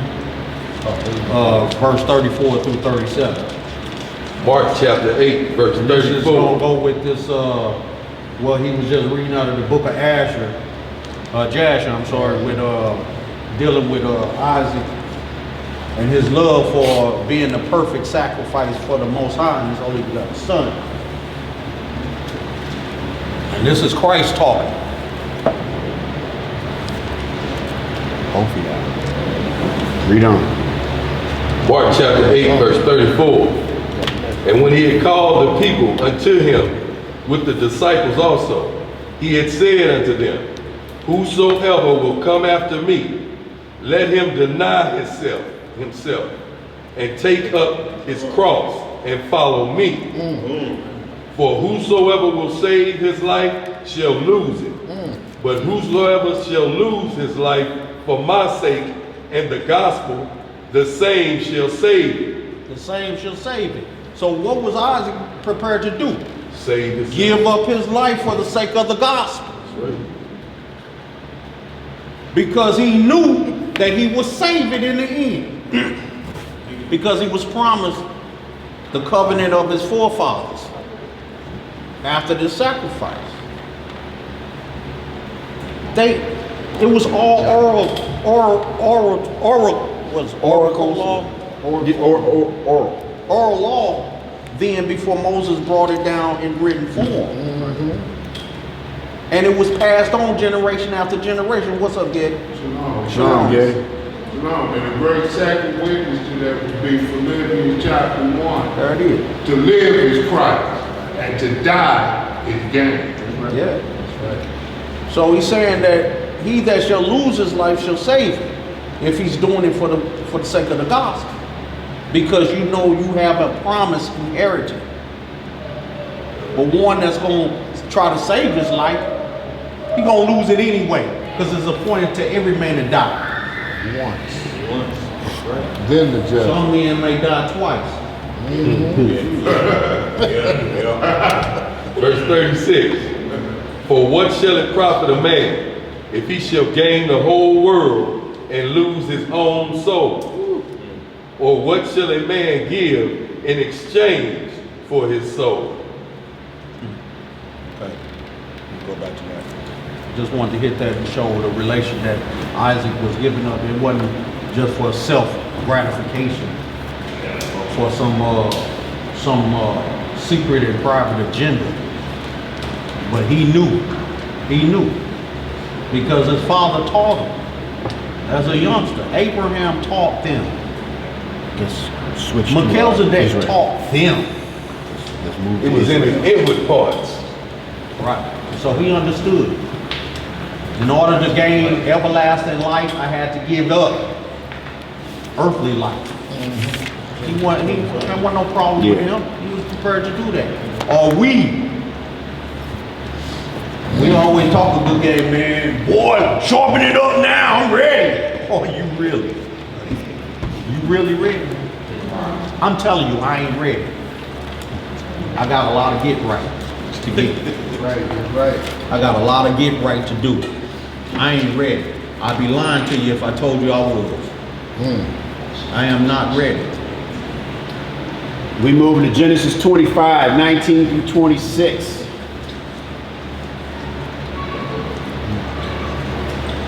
No, I think the 32, we'll do the second part of it when he went to, when he wrestled with that angel.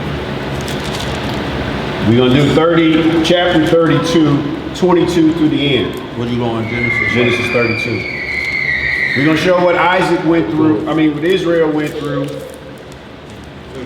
So you're not doing 25? No. No, we're going to move up to the 32. I ain't need no tip.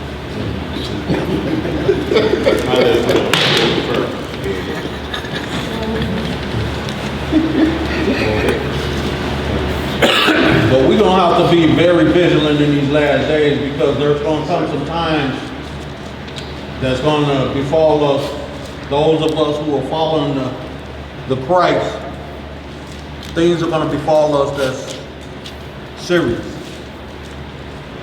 Like, if you don't want to take the mark of the beast, you're going to be beheaded. Are you ready for that? We can say, yeah. Right now, because you at peacetime, ain't nobody on your head right now. Ain't nobody on chasing you. So it's easy to say, I'm prepared for that. Are you really? Right, but when you ain't got no fruit. I mean, we have to have faith, y'all. So now what we're doing is going through a rehearsal of trying to get ourselves right and get ourselves prepared for that day. That we may stand, that we may endure, that we may be granted the crown of life and wear that white robe last. But we got some hard times ahead of us. 8 months. We got some affliction and and some do it again. persecution to endure. And it's easy for us to say yeah right now when ain't nobody messing with you. When ain't nobody banging on your door, flexing, shooting at you, chasing you and all that, coming in to rifle your house and all that. It's easy to say, yeah, I'm down. I can roll with that. You still got food in your house and all those things. You still got your car, your job. Yeah, you still comfortable. You still comfortable. It's hot outside. What is it, about 100 degrees outside? I got my AC up. You could go in the house. You like, I'm going in the So what if they block? They put up boards all over your crib. You can't get in. And they sitting at the door waiting on you. So when he show up, get it. Ain't no grocery stores. And you riding, you just circling around. Trying to figure out who these Shalom, y'all. Shabbat shalom. Shabbat shalom, Reverend. You know, I mean, we got some hard times that we're gonna have to endure, y'all. This walk is, you know, we studying, we reading, and talking, and that's easy. That's easy work. But a lot of us that were in the world doing dirt, and them boys in blue was looking for us. Sure. That whole stability level was on a whole other level. Y'all know. Right. You know how we flexed in the streets when wasn't no 5-0 around, or the enemy wasn't around, we flexed. And then when they came, oh, how many of cats you all know that got ghosts, got little, and went the opposite way? You like, man, he was just popping gangs and stuff. Right. So, I mean, let's gird it up, y'all. Let's get prepared. I mean, because it's easy now. We in peacetime. War is coming. War is coming. All right. Beheadment and imprisonment and all that stuff. Where we at right now, we looking at when Jacob was on the run at the time from his brother Esau with his whole family. And he was scared that his brother was going to kill him, but at this time, Esau's anger had already subsided on him. They was being peaceful. So what we're picking up at, that's what preceded this. So we're jumping right in here at verse 22 with Jacob's trial. And we're going to see what he went through. After we read this, we're going to move right into a few verses and see what happened with Daniel. Okay? Right down in Genesis 25, 19 through 26 also. 25, 19. We got 1 hour left, y'all. 1 hour remaining. 1 hour left. We're going to be reading in the book of Genesis at chapter 32, starting at verse What did you say? 22. I was going to write it down. Do it. Everybody there? And it reads, and he rose up that night and took his 2 wives and his 2 women servants and his 11 sons and passed over the ford Jabbok. And he took them and sent them over the brook and sent over that he had. And Jacob was left alone, and there wrestled a man with him until the breaking of the day. And when he saw that he prevailed not against him, he touched the hollow of his thigh. And the hollow of Jacob's thigh was out of joint, as he wrestled with him. And he said, let me go, for the day breaketh. And he said, I will not let thee go, except thou bless me. And he said unto him, what is thy name? And he said, Jacob. And he said, thy name shall be called no more Jacob, but Israel. For a prince hast thou power with Yah and with men, and hast prevailed. And Jacob asked him and said, tell me, I pray thee, thy name. And he said, wherefore is it that thou dost ask after my name? And he blessed him there. So Jacob still, he wondering, I know who I'm wrestling with, but being a man, are you God, is what he's saying. You see how he keeps questioning him. Is like, is the Lord dealing with me face to face? Keep reading. Verse 30.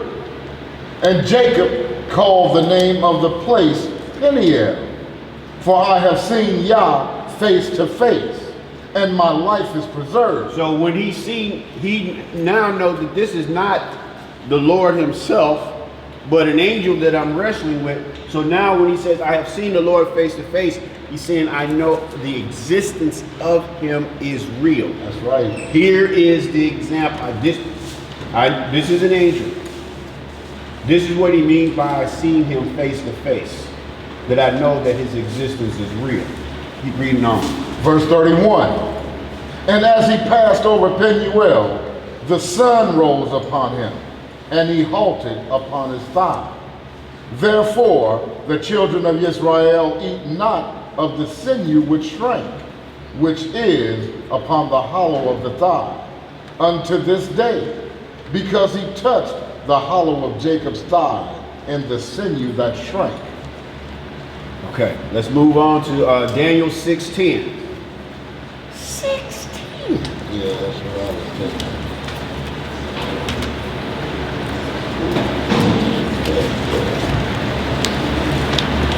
We read down 10 through 24.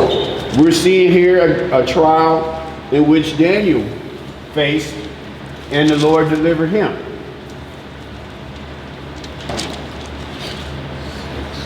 In the book of Daniel, chapter 6, starting at verse 10, and it reads, "Now when Daniel knew that the writing was signed, he went into his house, and his windows being open in his chamber toward Jerusalem, he kneeled upon his knees 3 times a day and prayed, and gave thanks before his Elohim, as he did aforetime.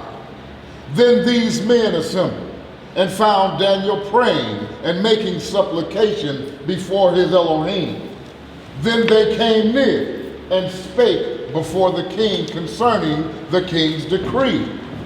Hast thou not signed a decree that every man that shall ask a petition of any god or man within 30 days, save of thee, O king, shall be cast into the den of lions?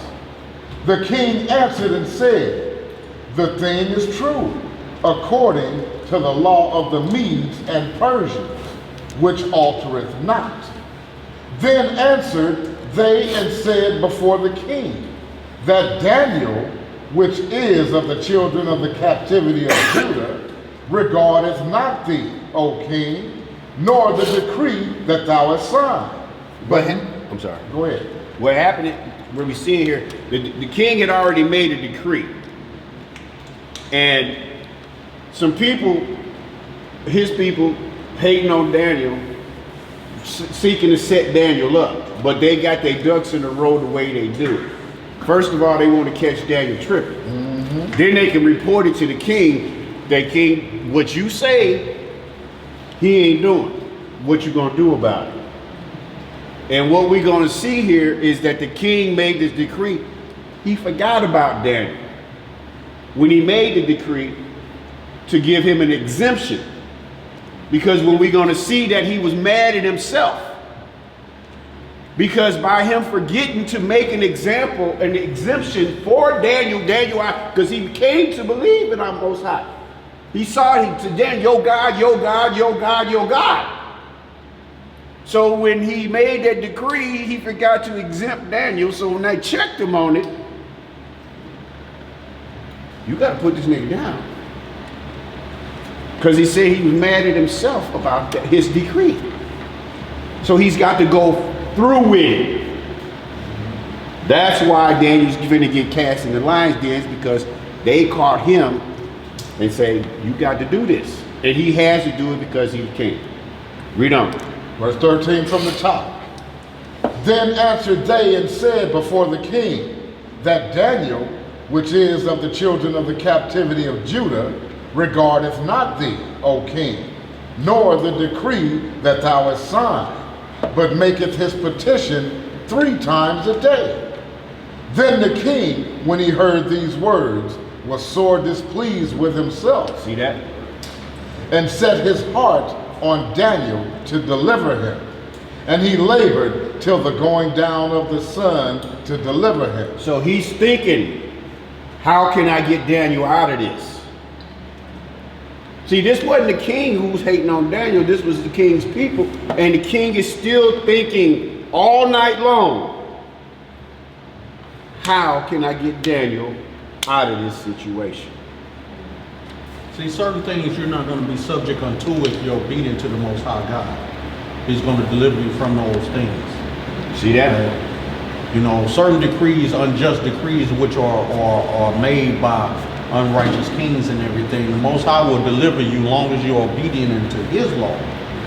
Then He'll deliver you out of those. You know, but when you just trying to get by because you know you Israel and you think, oh well, we Israel and they the heathen, we ain't gotta abide by what they say because we Israel. No, it don't work like that. That ain't how it goes down. It's like the scripture where it says, obey those in authority, obey the government. Yeah. Unless it contrasts your belief in the Most High, i.e., get your children vaccinated in school. Yeah, certain things Yeah. when they decree a certain decree that you know is contrary to your whole makeup, your whole foundation, and your belief and faith in the Most High and His law, statutes, and judgment is Christ, then we have to go with our spiritual law. We have to roll with that. It overrides the law of the land, unjust decree. It overrides that. The Most High deliver us from those. Whatever punishment is laid upon us because of that decree, then we'll be delivered from it. But we have to be 100% in compliance with His law. We have to be obedient to His law. And you'll see that in Daniel 3:10 through 30. This right here is chapter 6. Also, that was what we was reading in Isaiah 24 too. Yes, ma'am. Question about what the times that, and this is just a slight. It mentioned the 3 times a day in prayer. But Oh, the morning would be when you wake up in the morning hours. You mean you looking for set times? Hour and the ninth hour. I mean third hour. Ninth hour was 2 to 3 in the afternoon. The time is changing because it's not the time of day by the clock. It's the time of day by the sun. They move time. Time is something that they create. We have the moon and the sun and the seasons for our time schedule, but they created the physical time, and their time changes. They adjust their time according to when they want to. We have to go by what the Most High gave us as time. So like right now, that's why I know it is 8:27 tonight for sun going down, because it moves. Read it, brother. Psalm 65, verse 17, it says, evening and morning and at noon will I pray and cry aloud, and He shall hear my It's voice. 3 times, evening, morning, and noon. So you see here, it said evening, morning, and noon. It gave the order. The day begins in the evening. Then you got the morning. And then you have noon. So it didn't say 7 o'clock in the evening. It didn't say that in the scripture. It said those are the times of day. so the sun sets in the evening, that's morning. When before it goes down, when you see that glow, that evening, you know it ain't nighttime yet. Right. Get your prayer in before it get dark. That's the way you look at that. And in the morning, the When you void is if bright. you look, this is just me saying this, because that if in the morning, if you had a certain time to pray, we don't all have the same schedule. You might have to set your alarm clock just to wake up and pray, and then try to go back to sleep. See, that's confusion. When you wake up in the morning, the first thing out your mouth should be, Lord, thank you for seeing me another day. That's getting that in. Acknowledging Him is the most important part. That's what it is. Lord, you kept me through the night. Because when you go to sleep, you should be praying to keep me through the night. What you got, Getty? For when the wake up angel come and get us, it's a resurrection. Back the spirit back in. You know, so if we go in that rehearsal thing, resurrection. Yeah, finish that up. Yeah. All right. We get your question answered right? Okay. We gonna keep rolling through this. The book of Daniel, chapter 6 and verse 15. Then these men assembled unto the king and said unto the king, Know, O king, that the law of the Medes and of the Persians is that no decree nor statute which the king establisheth may be changed. Then the king commanded, and they brought Daniel and cast him into the den of lions. Now the king spake and said unto Daniel, Thy Elohim, who thou servest continually, he will deliver thee. And the stone was brought, and laid upon the mouth of the den. And the king sealed it with his own signet, and with the signet of his lords, that the purpose might not be changed concerning Daniel. Then the king went to his palace, and passed a night fasting. Neither were instruments of music brought before him, and his sleep went from him. Then the king arose very early in the morning, and went in haste unto the den of lions. And when he came to the den, he cried with a lamentable voice unto Daniel.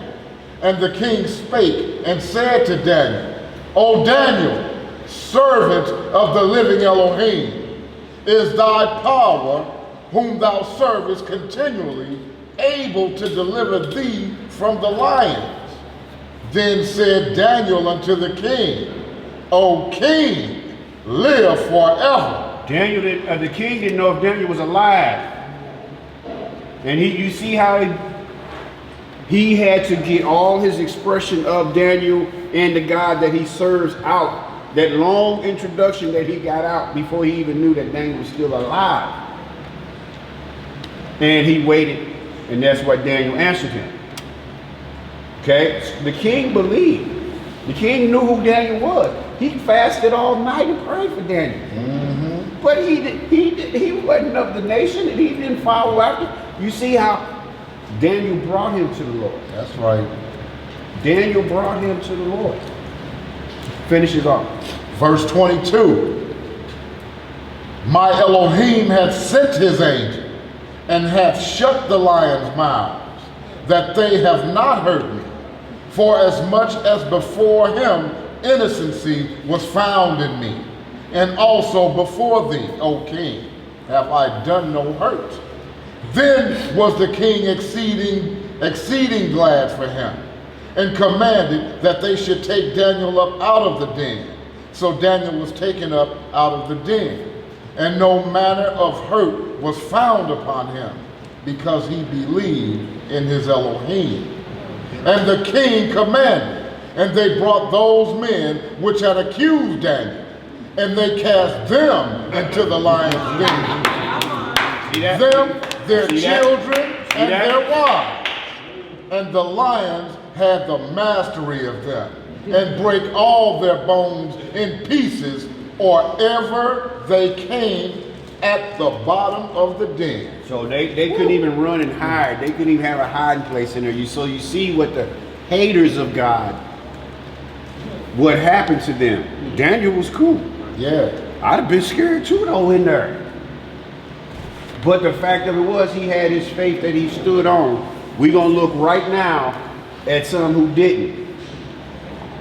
John 6, we're going to read 63 through 70.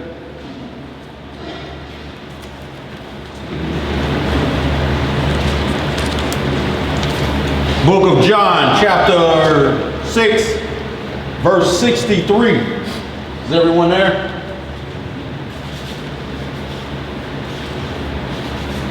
Okay, here we go. It is the spirit that quickeneth, the flesh profited nothing. The words that I speak unto you, they are spirit and they are life. But there are some of you that believe not. Y'all see that? This is the Messiah speaking, y'all know, but y'all see here now. There's wolves amongst you. And he knows it. He knows it. There's people around hanging out here that don't believe. We've had people sit in this congregation for 10 years. 10 years. 10 Passovers. Didn't believe. Didn't believe. Go away. It's on the buddy system. Didn't believe. We try to teach where everybody tarry for each other, leave no man behind. If you sitting here and ain't opening up your mouth asking questions, that's on you. I am not a mind reader. Nobody in here is. But you sat here amongst us for 10 years. Before you couldn't take it no more, because he wasn't going to allow that spirit to dwell amongst us. But it's this you have a problem with, and not us.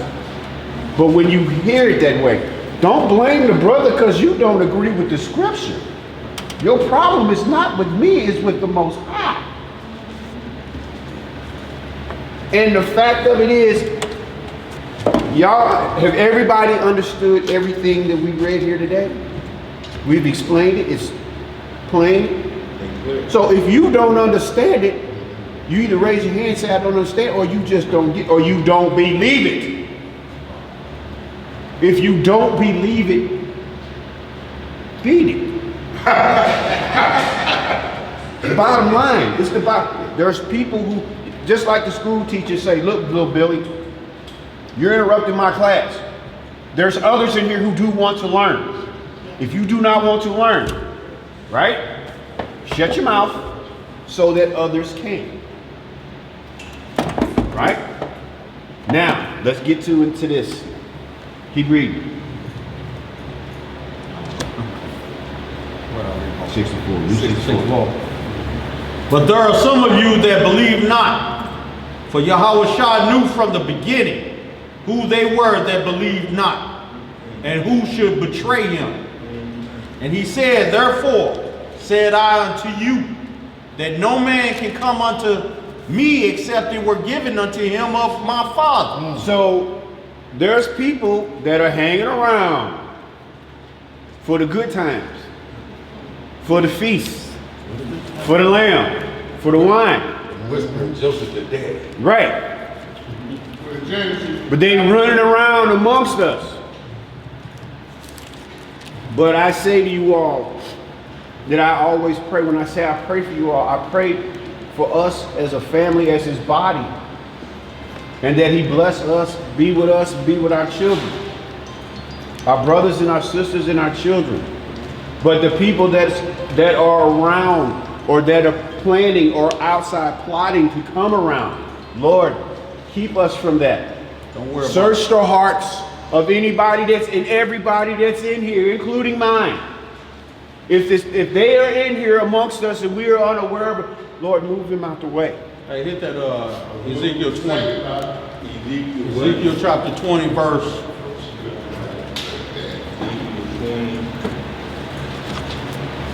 Start at 33, read down to Ezekiel what? 38. 20. Ezekiel 21, 20. 33 through 38. Ezekiel. 38. 33 to 38. Ezekiel. You go to 39. Ezekiel 20, 33 to 39. Yeah, I mean, that's what brother was saying, you know what I'm saying? If you know, not with it. Quit it. You know, we'll find out. Most I will. Oh yeah, it's gonna be revealed. It's gonna be revealed. It will be revealed. I mean, there was always Dathans around. Always. All them old slick talkers, you know, I mean, you get them everywhere. Hallelujah. You know, I always knew y'all. I knew we was Israel, man. I was just playing, man. I'm rolling with y'all. Yeah, No, dog. you got that zip. There's a lot of people, man. I mean, we deal with it. We done seen them come and go. Come and go. It ain't gonna stop. They come and go. There's nothing new. I mean, it's the parable of the sower. Some seeds fell on good ground, some fell in thorns, and you know, we deal with it all the time. Ain't nothing new under the sun. But you know, It didn't happen before, it's gonna happen after us. blessing is, Ain't nothing new. when we read into the scripture or whatever, it says it's going to come a time that basically no BS, no fakers, no daters want to get across. We finna read that, bro. No, none of We them want to finna get read across. it. Yeah. We finna read it. Hallelujah. Most High gonna tell you. Yes, sir. It ain't happening. Ezekiel chapter 20, verse 33. As I live, says Elohim Almighty Power, surely with a mighty hand and with a stretched out arm, and with fury poured out, will I rule over you. And I will bring you out from the people, and will gather you out of the countries wherein ye are scattered. Right. Scattered to the four corners of the earth. So There are black folk in Ireland everywhere. And you be like, there's Negroes over there. Yes. We have been scattered to the four corners of the earth. Everywhere is an Israelite. But you see what it say right there? He said, I will bring you out. He's gonna gather. No man. Right. No man. Because no man put us here. We've been put here by a collective voice. As a nation, we disobeyed our God. Yeah. So no one man could deliver us. Moses didn't deliver us. He was the instrument. Most High delivered us. Christ delivered us. He said, I walked you out with your hand, by your hand. He did that, not Moses. Moses was just a human instrument. That's all. He was a messenger. That's it. But he didn't deliver Israel. The Most High God delivered Israel. Read on, brother. I just like what to say with the antithesis or the same thing. As the Catholic Church give all praise and glory to the mother of Yahshua, Mary. You know, saying Hail Mary, Mother of Jesus. Well, she was the vessel and stuff. It was Christ, you know. She was just the earth. Right. She was just the earth to bring forth the glorious seed. Correct. Verse 34 again. And I will bring you out from the people, and will gather you out of the countries wherein ye are scattered, with a mighty hand, and with a stretched out arm, and with fury poured out. And I will bring you unto the wilderness of the people, and there will I plead with you face to face, like as I pleaded with your fathers in the wilderness of the land of Egypt. So will I plead with you, You see says that? the Elohim. You notice the difference between the wilderness of the land and the wilderness of the people? He said in Egypt we were in the wilderness of the land. Now we're in the wilderness of the people, which is the whole earth. Four corners. Global. Worldwide. Read on, bro. Verse 37, and I will cause you to pass under the rod, and I will bring you unto the bond of the covenant, and I will purge out from among you the rebels, and them that transgress against me. I will bring them forth out of the country where they sojourn, and they shall not enter into the land of Israel, and ye shall know that I am the Most High. He gonna cut them out. You slick willies thinking, oh man, we know we Israel, man. Man, we rolling. We gonna get to that rock. State your business. Just like when you was young trying to get in the club with a fake ID. Let me see your ID. Boy, they look like him dead. Boy, this don't look nothing like him. They tell you, boy, take this and get your butt on away from here. Go back to Huh? St. Louis. Yeah. That's right. That's right. Yeah. And you embarrassed in front of everybody like, oh. And you got the shame face. Read on, bro.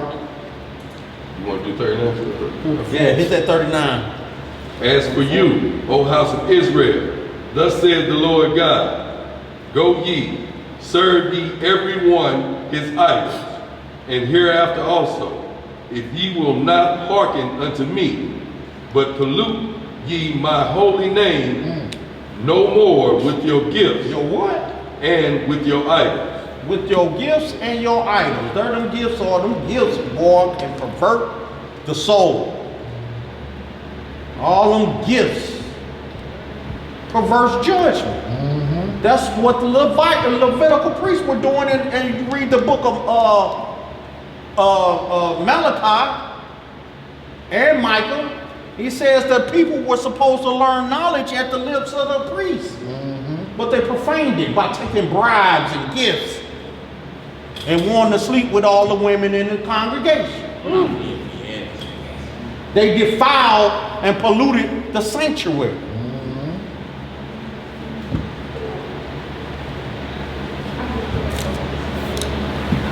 Go ahead. All of the scriptures treat women as a shadow. Wow, I'm sorry. As a shadow. Women are treated as a shadow. As child? Child. Wow. I'm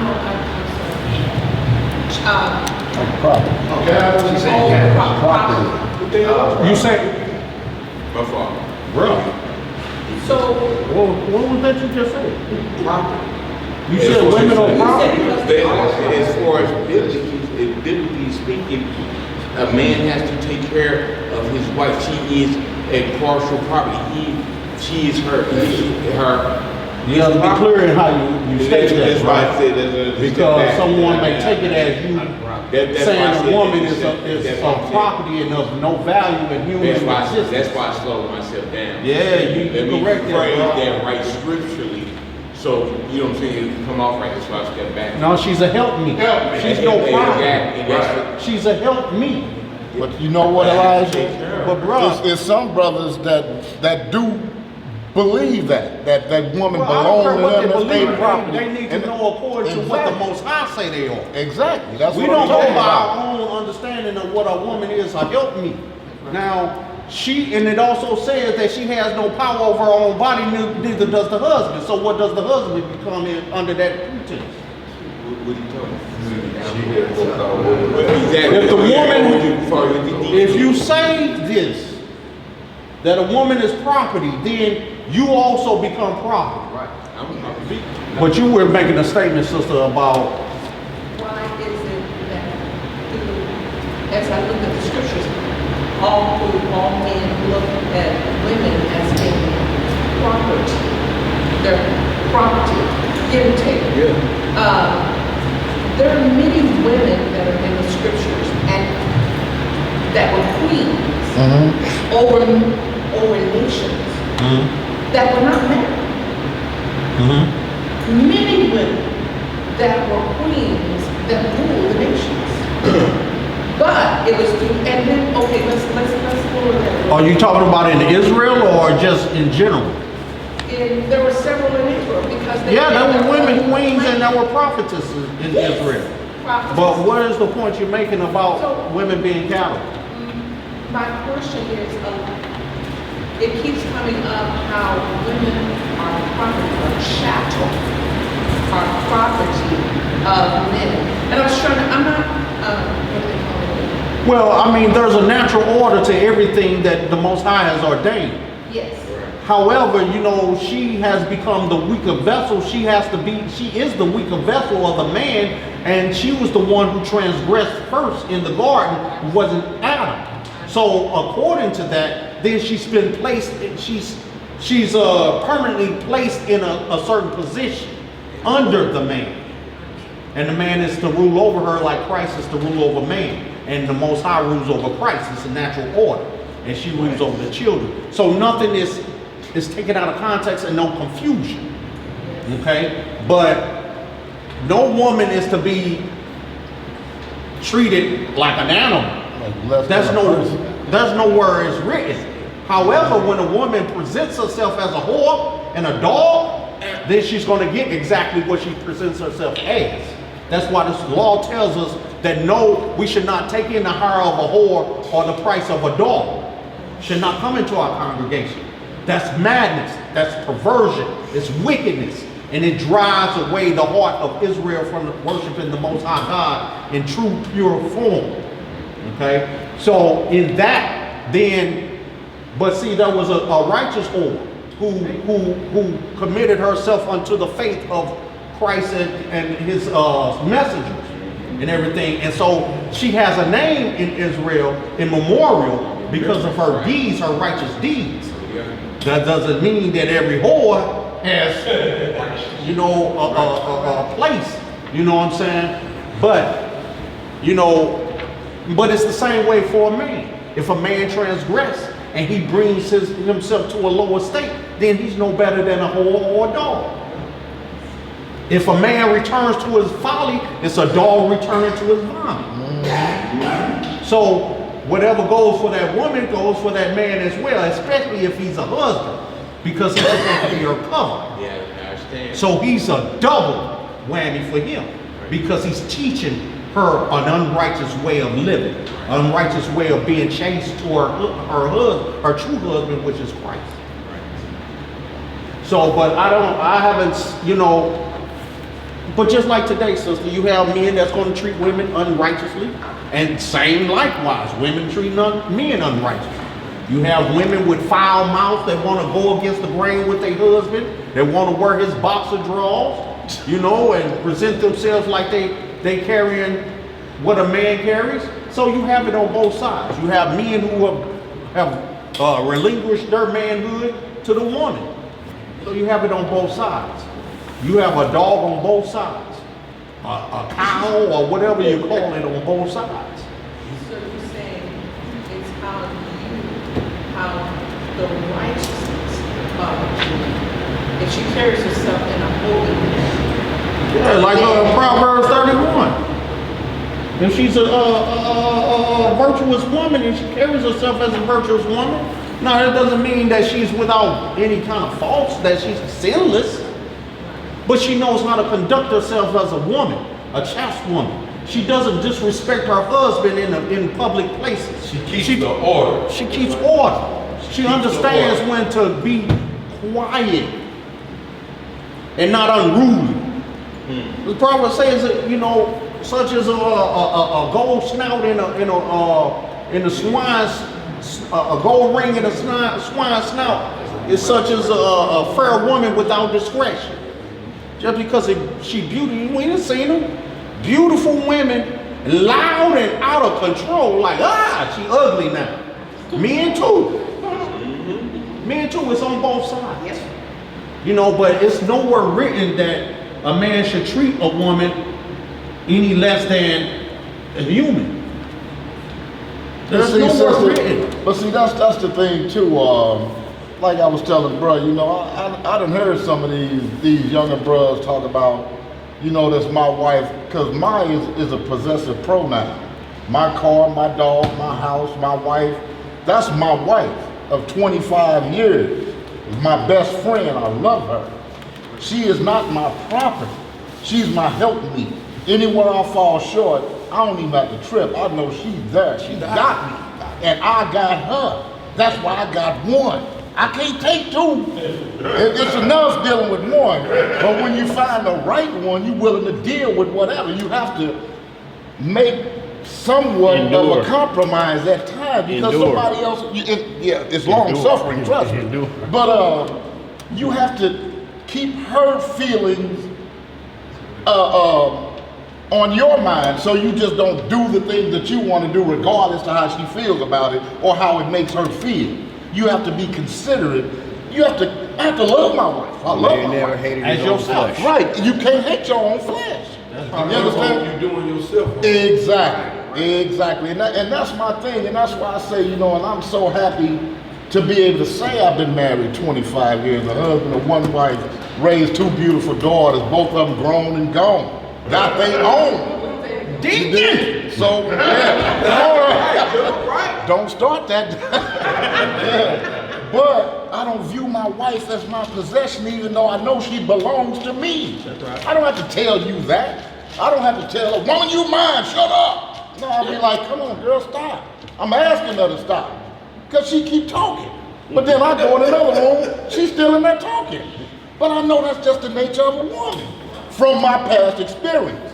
You know, so I know I can't take two. Because I go to the room, they go to the other, she and I talking. So I don't want to. So that's what I'm saying. But she's not property. She's the other half of me. The scriptures say, when a man finds a wife, he finds a good thing. 1 plus 1 in this case equals 1. You feel me? So that's where I am with it. And that's what I teach and preach and try to tell these brothers who ain't been married 25 years. How to be married 5 years. Right. And then they already, you know, looking at something else. Come on, man. But see, if you notice, anytime it talks about being married to one, right after it goes into anybody that's defiling that covenant of that wholesome 2 to 2 become one flesh, it starts listing whoremongering, adultery, fornication, all comes right after. Why? Because that was the reason why Moses had to write divorcement into the contract, because cats was finding occasions. And we could go through Exodus, where it talks about if a man have a wife and he hated her. How do you have a wife and all of a sudden you hate her? What happened before you married her? Did you not call her? Did you not know her? How all of a sudden this woman whom you love, who you said, He's in it. I have a covenant with her, now you hate her. How? How does that happen? Matthew 19, Christ said, Moses wrote that in because of the hardness of your hearts.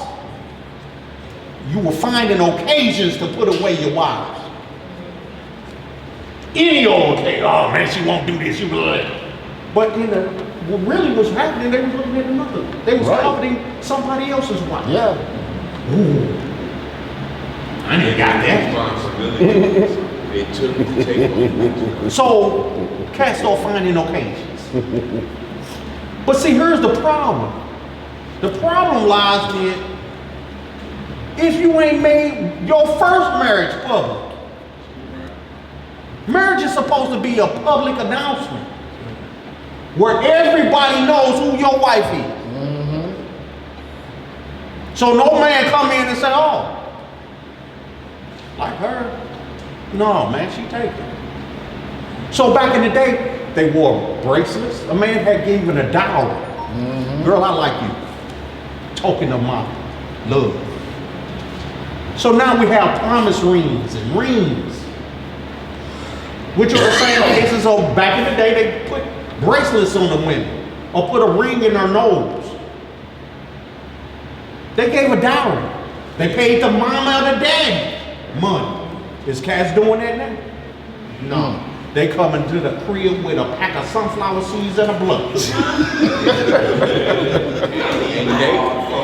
But they Chuck Taylors up on the coffee table. Sunflower seeds and a blunt, that's the contract. So then they write a bill of divorcement on some Sunflower seeds. tissue paper with a crayon. But see, we ain't even talking about when you write a bill of divorcement, what happens after that? Is she going to another man? Are you defiling her? Are we talking about the adulterous acts beyond that? See, we don't even get into that conversation. All we know is I had a wife, I got rid of her, I got another one. Well, what happened? It says, Most High say, I hate giving away, divorcement. That's in Malachi chapter 2. He said, I hate the putting away. I ain't for that. Christ said he ain't for divorce. He said in the beginning it wasn't so. Adam didn't divorce Eve. Even after trip, right. She tripped. She brought death into the world. Did he divorce her? No. He knew her again. Had another son. Did he divorce her? Now Cain had multiple wives. His grandson Lamech had multiple wives. Married 2 sisters. That's law breaking. He married 2 sisters. Law breaking. Yeah. All of polygamy came through unrighteous lines. People were tripping. It was causing confusion in the house. Rachel and Leah. Sarah and Hagar. We have multiple instances of this happening. That's why when Ezra came around, it was so much happening. It was so many children, so many mixed children and all kind of stuff going around that they came to Ezra like, man, Israel ain't Israel no more. We don't know who's who. We try to do a genealogy, man, there's so many. Man, Caston married all kind of women, man. He said, no, we got to get rid of this. We got to cleanse the house and start back over. That's right. So show me a polygamy marriage after Ezra. Show me one in captivity. I ain't saying it's not permissible. Right. Understand what I'm saying? I'm not saying it's not permissible if done right. See, that's the problem. Is it done right? Is it done according to the law? Are you taken care of? Everything done. Are you taking care of? Exodus 21 said her raiment, her food, and anything she requires shall not be diminished. Find a job. Should not be diminished. The Most High told Adam after he was kicked out the garden, you got to go get a job. Right. Ain't no more free meals. Ain't no more free lodging. Go work to the sweat in your brow. Now most cats say we are doing the Lord's work. Really? Are you? Really? The Most High said go get a job, work. Provide for your family, your household. Love your wife of your youth. I hate putting away. Don't get rid of her if she find occasion. If Paul said if one who is an unbeliever is happy to dwell with you, put her not away. Right. She may become chaste by looking at your walking your walk. That's right. To get our salvation through you. Now many will say, when I got rid of her, she was a dog, she was a whore, she was a dragon or whatever. Well, you were joined unto that dragon, so you a dragon too. You a whore too. You joined yourself into that whore. But we ain't talking about that. We don't talk about that.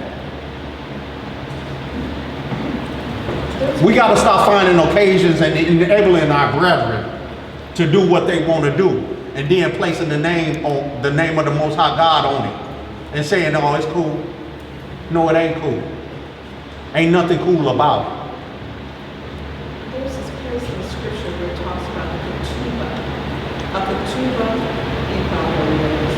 It's a letter or an announcement. It's a billing where the ketubah says that all that you will do for this, and it's supposed to be put on the wall. Like a contract.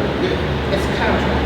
So when whoever that comes to your home, that ketubah, they'll see the ketubah, the contract that you promised for this woman, and what she promised that she would do for you. It's the same covenant that Christ made with us in the wilderness. Exactly. And we said, we will do. I do. And he married us. But because of our wickedness and our disobedience and our adulterous behavior, he wrote us a bill of divorcement. This is Jeremiah chapter 3. He said, just turn back, O backsliding children, for I married unto you. Then there's the marriage supper, the marriage of the Lamb in Revelation. And he's married unto Israel. And he will bring that bride, not brides, adorned, ready for marriage. One body. When he says we are all members, but we make one body. Somebody's a hand, somebody's a foot, somebody's an eye, somebody's an elbow. All of us fastened together make up one body. And that's the wife of Christ. It's the ultimate devotion. The ultimate. One-on-one. When two become one. The ultimate. Let me read this. It's going right in line with what we was talking about. This 1 Corinthians 7, verse 5. Actually, I'm starting at 4. The wife has not the power over her own body, but the husband. And likewise, also the husband has not power over his own body, but the wife. That's right. Defraud ye not one the other, except it be with consent for a time, that ye may give yourselves to fasting and prayer, and come together again, that Satan tempt you not for your inconsistencies. And that means that you defraud not each other in relations, except for that time where the woman has to remove herself because it's that time. But the Most High says, Paul says, but don't let it linger for too long, because we human. Lust will come into your mind. And so you don't start thinking about somebody else. You come back to your wife. That your love and solace are continued in Christ. Through you making love to your wife and she making love to her husband. That y'all be united, unified, and a convocation under one umbrella, one accord, under Christ's authority.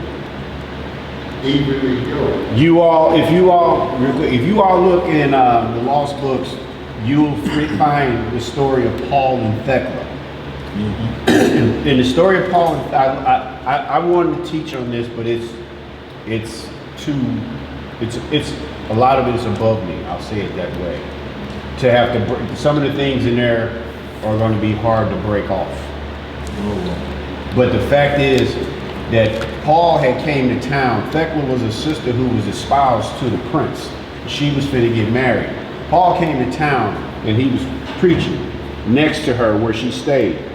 And Thecla sat in her window and she listened to Paul all day, all night long, all day, all night long. When it came time for her to get married, Thecla was up. Paul was leaving. Thecla said, I'm rolling out with you. She didn't get married. She forsook her espousement to the prince and rolled out with Paul. Paul told her, I am a man. Can you walk a little bit back behind me so that I don't become lustful after you? Keeping it real. Sister, you can come with me, but I also am a man. Matter of fact, hit that 7 and 1 and read on down. And what? That 1 Corinthians 7 and 1. Got Because it you'll there? see that the whole pretense about this was all about physical relationships. You know, the act of involving yourself with a woman. 1 Corinthians 7. You know, what we learn in school, the beginning of a paragraph tells you what it's about. It's the pretense to what the whole, it's the setup to what the story is about, right? So it gives us a forehand of knowledge of what is getting ready to go into detail about. It's called the preface. Preface. Preface. Read it. Yeah, read on. 1 Corinthians chapter 7, verse 1. Now concerning the things whereof ye wrote unto me, it is good for a man not to touch a woman. Now you see what the first thing he's saying.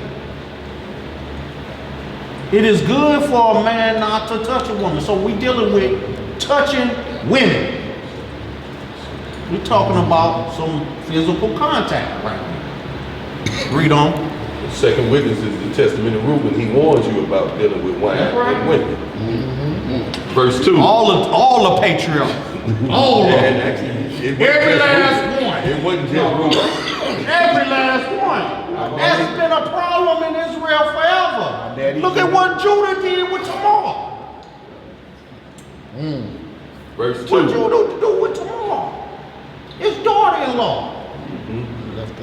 And she got pregnant. What you roll through now? Man, she pregnant? Man, I'm gonna kill her. Judah did the same thing. But then when he found out she had all his property, he said she was more righteous than me. Read on, bro. Verse 2. Nevertheless, to avoid fornication. To avoid what? Fornication. What? What is fornication? What is fornication? Anybody know? Unlawful. Unlawful what? Sexual acts.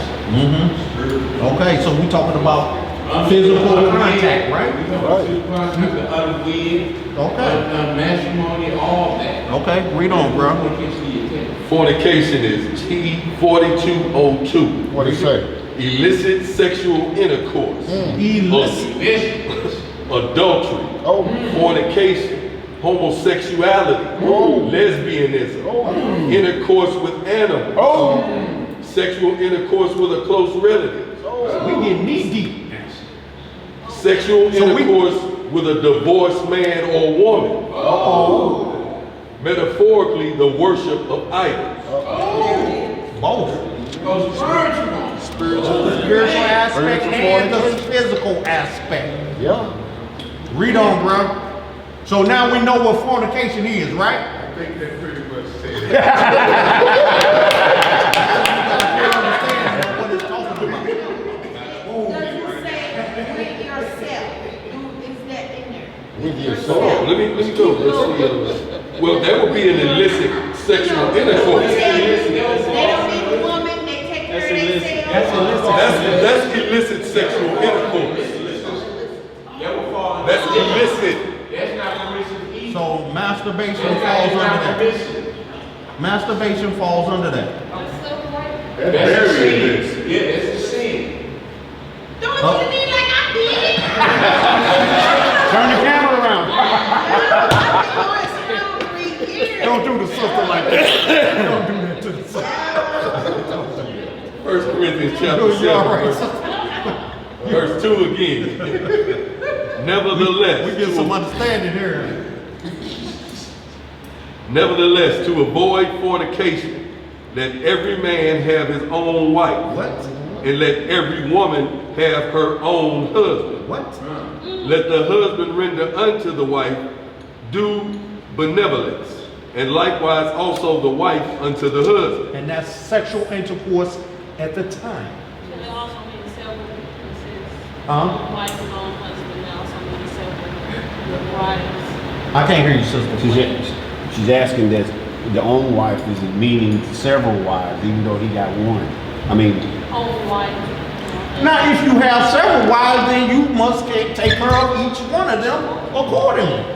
That would be Exodus 21 and 10. Yes. If he take another wife, her food, her raiment, and her duty of marriage shall not diminish. Be diminished.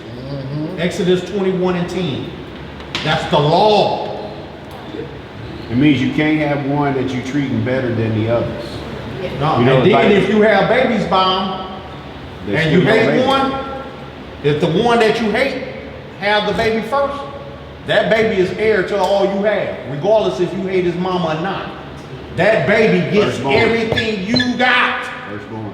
It's the firstborn. It's the inheritance. Yep. And real quick though, we have to say this, when he mentioned about marrying your sisters, when Jacob had married two sisters, it's because he was tricked into that. Tricked. Yes. So he didn't do that on purpose Lawfully. on his own. He did not break the law willfully. He was tricked into that. Verse What time? 4. We on time. Yeah, we got, what we gonna do, we got 3 more scripts. I want him to finish this John. And then we gonna hit this 1 Corinthians. We're in Corinthians. I mean, we gonna hit Ephesians. We got the whole chapter of Ephesians, and we got the whole chapter gonna have time of for 1 Thessalonians 5. So We got time for it. We're gonna have to bring it, we'll read the, we'll finish off with the 1 Thessalonians 5, because that's the summary of the entire class. And then we'll hit the prayer. And I got all the scripts up here, so. So he finishes y'all want John. me to Just start we can writing get, them down. we want to get, when we All have the ones we didn't I'll get, I give got you them some up here. other scripts to supply you with about that topic, sister. No problem. Read on, bro. Look, it's on you. You're Yeah, at that's it. I 16. read 4. Oh, okay, okay. I'm sorry. I read 4 before. You still in the 1 Corinthians? Okay. No, I already read 4. I started out with 4. Yeah, I know. It's my fault. I'm talking to So him where we about at? finishing. Where we at now? You want to finish the 1 Corinthians, right? Yeah, we ain't gonna finish Yeah, that. we're gonna finish 1 Corinthians. He gonna finish up this John. We're gonna read this 1 Thessalonians, then we're gonna hit the prayer. All right, verse 4. The wife have not power over her own body, but the husband. And likewise also the husband has not power over his own body, but the wife. Defraud ye not one the other, except it be with consent for a time, that ye may give yourselves to fasting and prayer, and come together again, that Satan tempt you not for your inconsistency. Incontinence. Incontinence. I ain't got no glasses. What you got there, Read Ron? Just read down to 9. And they stop right there. Read down to 9. Verse 6 kind of Read down to 10, bro. 11. Verse 6, but I speak this by permission and not of commandment. For I would that all men were even as myself, but every man hath his power gift of Yahweh, one after this manner, and another after that. I say therefore to the unmarried and widows, it is good for them if they abide even as I. A eunuch. So if you ain't messing with no men and you ain't messing with no women, you can put all your cares upon the Most High, worshiping, praising the Most High, seeking His name continually, without interruption. Read on. But if they cannot contain, let them marry. He said, if you cannot help yourself from being afraid, I'm a girl. He said, marry her. Marry her. If you got a problem, you can't marry her. What's your name, though, baby? Ooh. He said, how to marry her. Don't. It's better to don't marry do than this to burn. yourself. Don't do it to yourself. Go on and marry her, man. You can enjoy her the rest of your life. Read on. Where is it? Verse 9. Finish. You didn't finish. But if they cannot contain, let them marry. For it is better to marry than to burn. And to burn. Read on. And unto the married I command, yet not I, but the Elohim, let not the wife depart from her husband. He said, this ain't no permission. This a commandment. Not from me, but the Most High. He making a clear distinction. When he said it ain't a commandment, he said, I speak as a man. But this one, he said, no, this ain't my word. This is the Most High. Read on. But, and if she depart, let her remain unmarried, or be reconciled to her husband, and let not the husband put away his wife. You want to stop at 11? Yeah, you can stop right there. All right, finished it, John.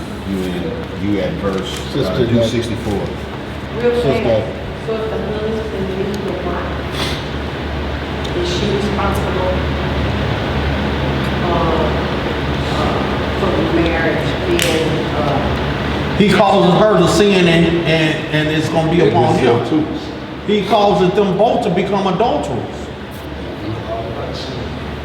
Yeah, I mean, It's just like this thing we do now, separation. What is that?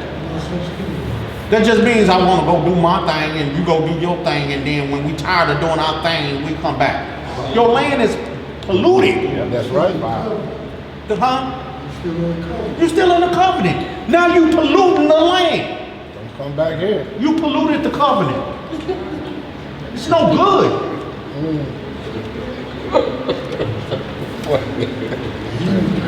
Read on, bro. Where we at? 64, you say? Going back to John. yeah, John 6. John chapter 6, verse 60. Actually, you at 66. 66, Read yeah. 65 again, though. Read 65 again. John chapter 6, verse 65.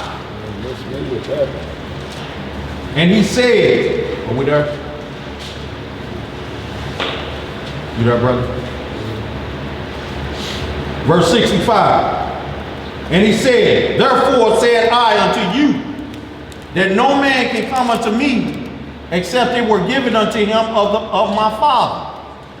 From that time, many of his disciples went back and walked no more with him. So right here we see that his own disciples, the point is, they walked with him. They saw everything that he did, but they was only there for the fish and bread. They seen him and decided, I don't want to do this no more. Yeah. How, you ain't seen him, and you come here to class as often as you can. Why? Because you believe. You ain't seen them yet, you believe, but we looking here at those that seen them, walked with them, seen all the miracles. When the food ran out, we done. That's that buddy system. They walked away from them. We gonna be around there as long as they Long as the boy. the lamb and Y'all look, y'all see our very own Passovers. Y'all see people you ain't seen since last year. Why is that? Where's the other rest of the 12 months? Or you only see them at feast days. That's it. So, again, I'm not saying just because they come once a year that they don't believe. But it's the fact, it's this walk. These people right here walked right with him and chose to say, I ain't gonna do this no more. Right. Read on. We're gonna see the ultimate. Verse 67. Then said Yahushua unto the 12, will ye also go away? So, again, these his partners, his closest ones, his 12, he turned to them and said, y'all gonna leave me too? Then Simon Peter answered him, Lord, to whom shall we go? Right there. It's right, that's the point right there when Peter said it. Where else we gonna go? There ain't nothing else out there. Let me finish this up. You can see why he said, no, we ain't going. Thou hast the words of eternal life. Nobody else has that. Ain't nobody bringing nobody up from the dead and Eternal healing life. them and every man. You the one that, you got the juice, Lord. You got the juice. We ain't going nowhere. Ain't nobody got the juice like you. Then Simon Peter answered him, Lord, to whom shall we go? Thou hast the words of eternal life. And we believe and are sure that thou art the Christ, the Son of the living Yahweh. Jesus answered them, have not I chosen you 12, and one of you is a devil. Yeah. Even amongst the 12, he chose them. He chose them. But check this out. Judas was one of the only homeboys that grew up with him. So he was with him the longest. Most of the other ones was only with him for them 3 years. Judas was with him since he was a youth. They was boys. They grew up in the projects together. They from the same hood. Judas punched the Messiah when he was little, right in the same spot where that spear went in. So this goes to show you the grace and the patience of the Most High. That he suffered this cat who he knew had a devil when he was a baby boy. Had a devil in him. But he was Christ's right-hand man. He was his homeboy. Rolling with him. Not only that, he was the treasure and the thief. So you know Judas wasn't no punk. Because wasn't nobody else taking the money bags from him. He was a thief. Why wasn't the other level saying, man, right. Why are you holding the money? Get that bag. You know you're a thief, man. Dip it off in there. And nobody run up on Judas. He wasn't no punk. He was just impatient. He had no patience. He had no faith. He wanted the kingdom now. He didn't want to wait for it. He didn't want to believe that he was going to have to die and hundreds and hundreds of years are going to pass before he even see it. He didn't want that. That shook his whole faith system. He's like, man, bump that. I ain't got time for that. Just like we have it now. You got cats like, man, the Most High is on his way. It's going down now. How do you know? Certain things still got to come to pass. That haven't happened yet. But people want to rush the hand of the Lord. Oh, we want to see it. It's going down. We want to see it. He said, well, what day is it for you? It's a dark day of darkness. Dark. Are you sure? You ready for this for real? And we think we high-minded because we know we Israel now. Negro, please. Yeah. We still forget to the Jew first, then to the Gentile. We are, oh, he coming. Really? You really want him to come right now? To you first. I don't. I'm still trying to get right. I'm trying to get right. Let's not be foolish in this. Let's not fool ourselves. Because that's all we fool. We ain't fooling him. He know he made us. He know what time it is. Let's get it right. And Judas was also greedy. He was greedy. He He wanted it all. 30 pieces of silver for his best friend. The price of how many times our brothers on this earth in St. Louis alone got sold out by their homeboys for less than that. Story about the brothers that killed each other. The one brother killed the other brother over a McDonald's cheeseburger. It was a story just on the news where they killed the woman for a $36 TV. Yeah. Right there in Jenny. So we got Israel killing Israel for much less, selling us out for much less. Much less. Much less. It ain't hard to see who we are. It repeats itself. It's a cycle. Okay, 71. He spake of Judas Iscariot, the son of Simon, for he it was that should betray him, being one of the 12. His homeboy. His homeboy. Ace Boone Coon, ride or die homie from the beginning. It wasn't a cat that he just chose. It was his homeboy, ride or die from Nazareth. Projects. We're gonna get this last one, this 1 Thessalonians, verse 5, y'all, and that's the last one we're gonna read.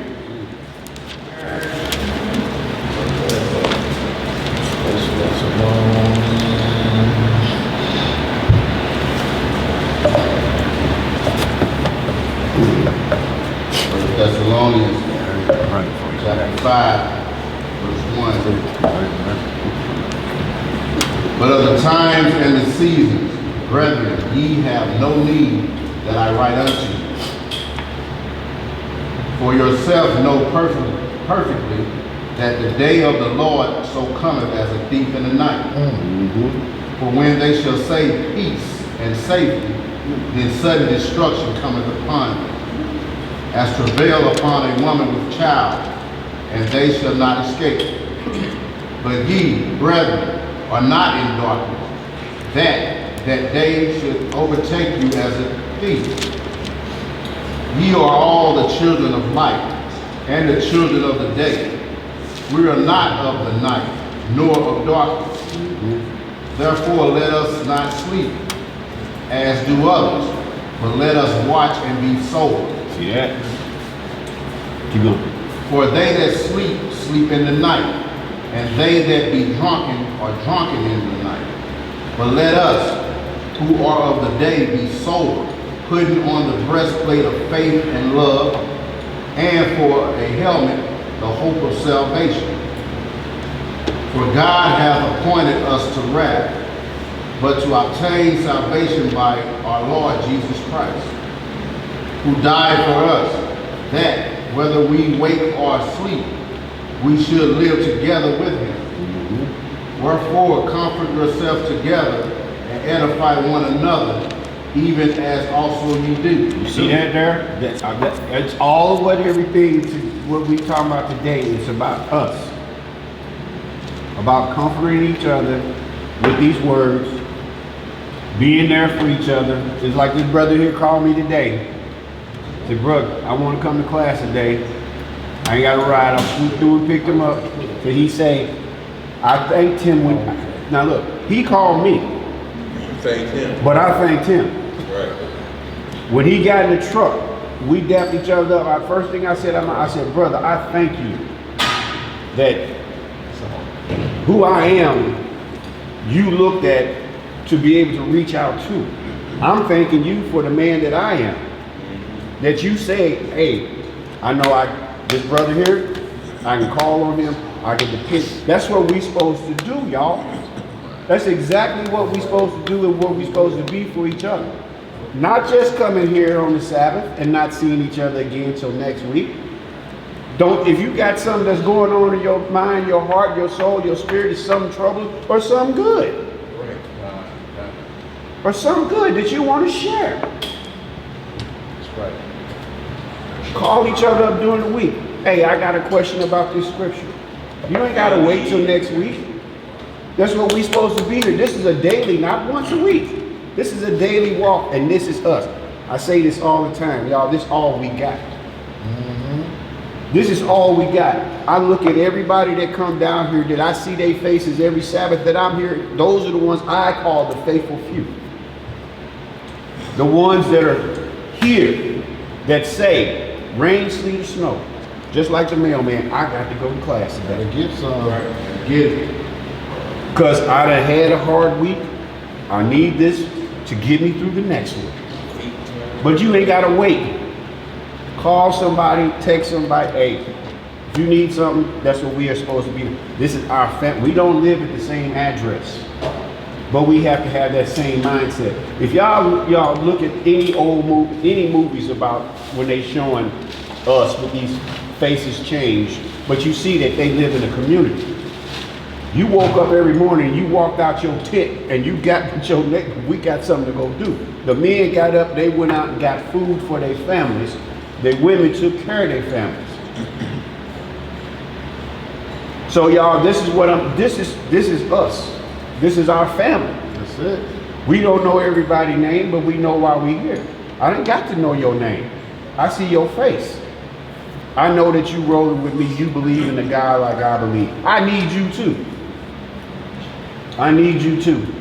All right, read on. 12. And we beseech you, brethren, to know them which labor among us and are over you in the Lord and admonish you, and to esteem them very highly in love for their work's sake, and be at peace among yourselves. Be at peace amongst yourselves. Now we exhort you, brethren, warn them that are unruly, comfort the feeble-minded, support the weak, be patient toward all men. See that none render evil for evil unto any man, but ever follow that which is good, both amongst yourself and to all men. Y'all see, these are instructions. These ain't do this because you feel like it. These are instructions. Read that again for me, brother. 15. Yep. Now we exhort you, brethren, warn them that are unruly. So when you see somebody that's now you got to be careful with that today. Okay, but the Spirit leads you to see somebody young out there that you better be careful, right? But still, even in the world, but amongst ourselves, you see a brother or sister off, hey, pull them to the side, break it off to them, give them a chance, get yourself together. And they may thank you. I didn't know I was going astray. Right on. Yeah, but pull them off to the side. Don't flex on your brethren in front of nobody. You know, because then that belittles them, that shames them, and then he ain't gonna hear you, and there's contention now. He's offended, man. So you know, there's a way we can handle things in decency and in order. It gives us the instructions on how to handle it. The key thing is love for the brethren. And if you got love for your brethren, there's certain things you just won't do. Love won't allow you to do. You know? Certain things you just won't say to your brethren. You know?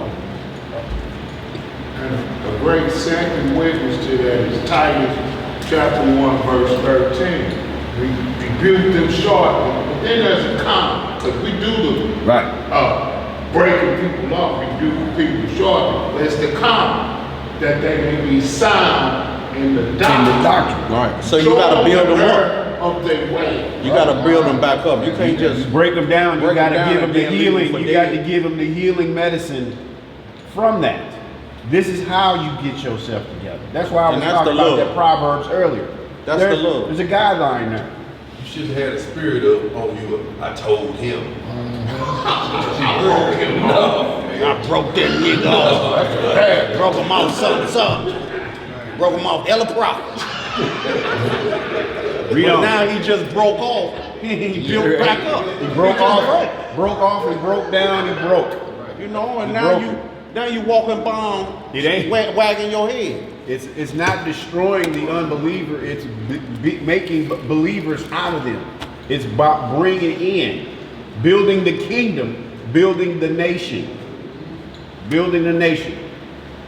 Keep reading. Comfort the feeble-minded. Support the weak. Be patient towards all men.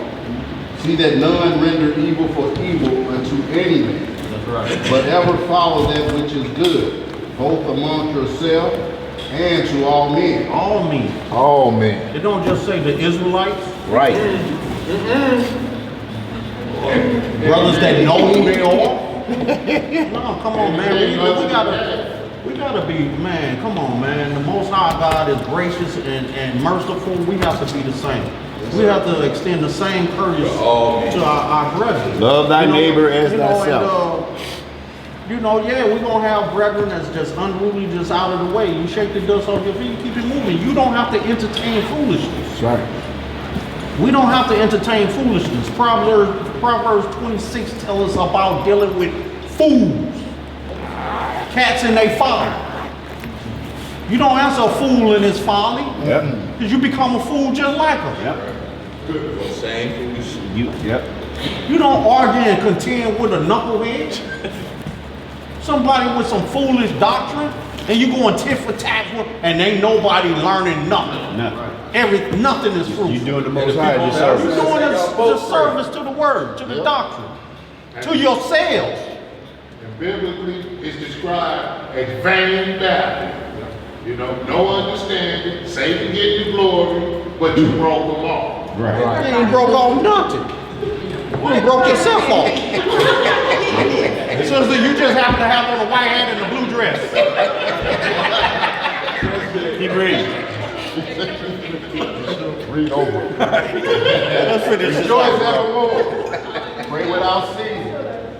In everything give thanks. For this is the will of God in Christ Jesus concerning you.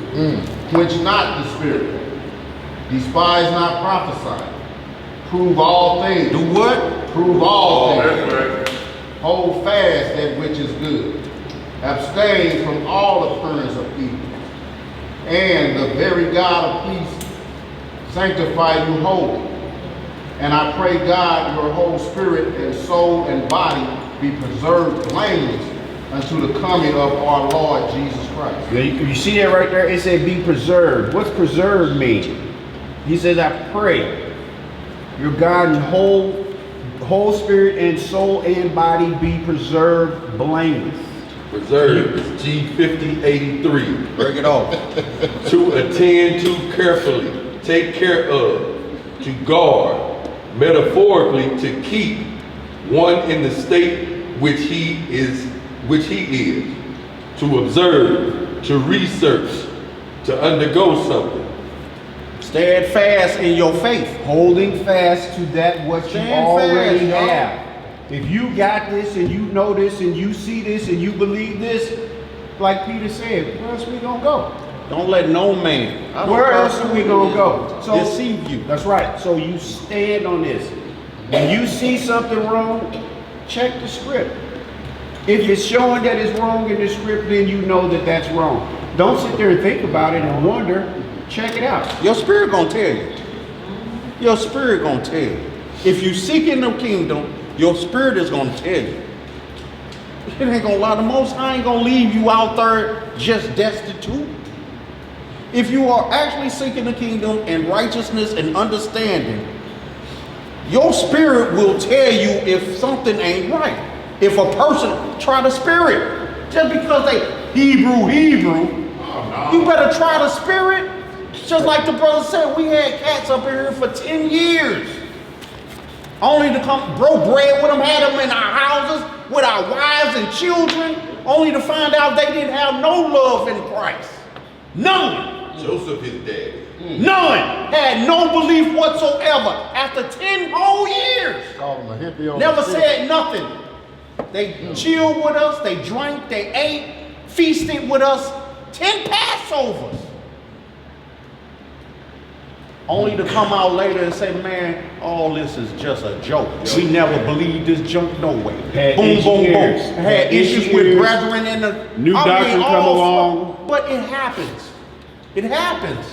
It ain't the first time and it ain't gonna be the last. No, it ain't gonna be the last. Stand fast in your faith. That's why I say, sister, regardless of what somebody else is doing, you hold fast in your faith. If you feel it ain't right, seek the Most High. Face the east and ask for his advice and him to guide you.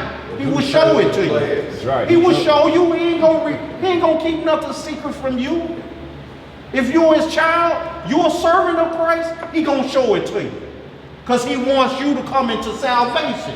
He don't wish that none that he created die and suffer damnation. That ain't his will. That wasn't his will. That's not the original will of mankind. Pray that none would be lost. Mankind has fallen through his own will. Own disobedience. And the Lord said, Satan that's how you want to roll? He roll chose to transgress against the Most High and his Son. That was his choice. Free will. And he was cast out. Same way, if we do the same, we will be cast out. No respect of persons. But hold on to your faith, sister, even if you're the only one. Stand fast. We all mean. Got to. We all flesh and bone. We all fall short. Every last one of us. There is none righteous, no, not one. Not one. So endure to the end. we got to endure to the end. That's what this was about. There's many other scriptures that we can apply to this. This is going to have to be a second class on this, because there's a many scriptures that we didn't get to, that we need to get to, about dealing with adversity, about enduring to the end, and things of that nature, because there are some hard times ahead of us. Jacob's troubles are on us. And so we need to know how to deal with what we're facing, and how to stand fast in our faith that we gain salvation. Salvation for ourselves and our household and our loved ones. Okay? But things are coming down the pipe fast. It's happening fast. But there are things that must come to pass before the end comes. So don't get wrapped up in people like, oh, y'all see this? It's going down. It's going to happen tomorrow. You don't falling know. away first. Have your faith set that whenever it happens, you're prepared. You see, because we all may die before it even goes down. It may still be several more years. We don't know. No man knoweth the hour of the time. No man. We all may be dead tomorrow and may not see none of it. So to piggyback off of what he said is Lamb back. Oh yeah, I'm sorry. Why are you bringing a pig in there? Although you ain't trying to eat it, so I guess. Where the pig come from? After all this good talk. To add to what he said, is about the fact of what the things that are yet to come. Look at what we just seen. Look at what we just seen take place with our own eyes in our own house. If that shook us, where's our faith? If that shook us, so when it comes your time,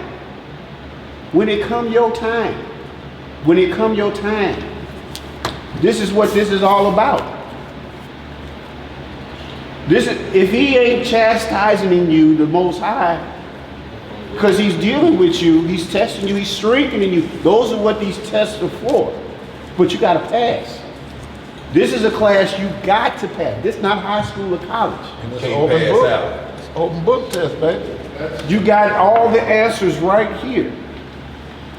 That's why I said that for you all that if you don't know a chapter, a verse, or a scripture that you look, go on Bible Gateway and find. It's better for you to find it and cheat. But you got it. But you have that resource to get you what you need. What if you can't call nobody? What if your phone off? What if you ain't got no phone? You can't cheat in the book of life. So you got to know how to go in here and get these instructions. Right. If there's nobody around, what you got, bro? Proverbs 29, 25, 7. Go for it, brother. Say, the fear of man bringeth a snare, but whoso put his trust in the Lord shall be safe. That's right. Many seek the ruler's favor, but every man's judgment coming from the Most High. An unjust man is an abomination to the just, and he that is upright in the way is an abomination to the wicked. See that? And even right there's y'all example. He just tells you, adjust. You heard two men, adjustment and an unjustment. Which way you want to roll? It's right there for you. It's right there for you. So no matter what we ain't seen trouble yet. We ain't seen trouble yet. So when trouble come, what am I gonna do? Y'all could be like, you're rocking it. That nigga ran off. I seen him. Something happened. Something happened. He ran off.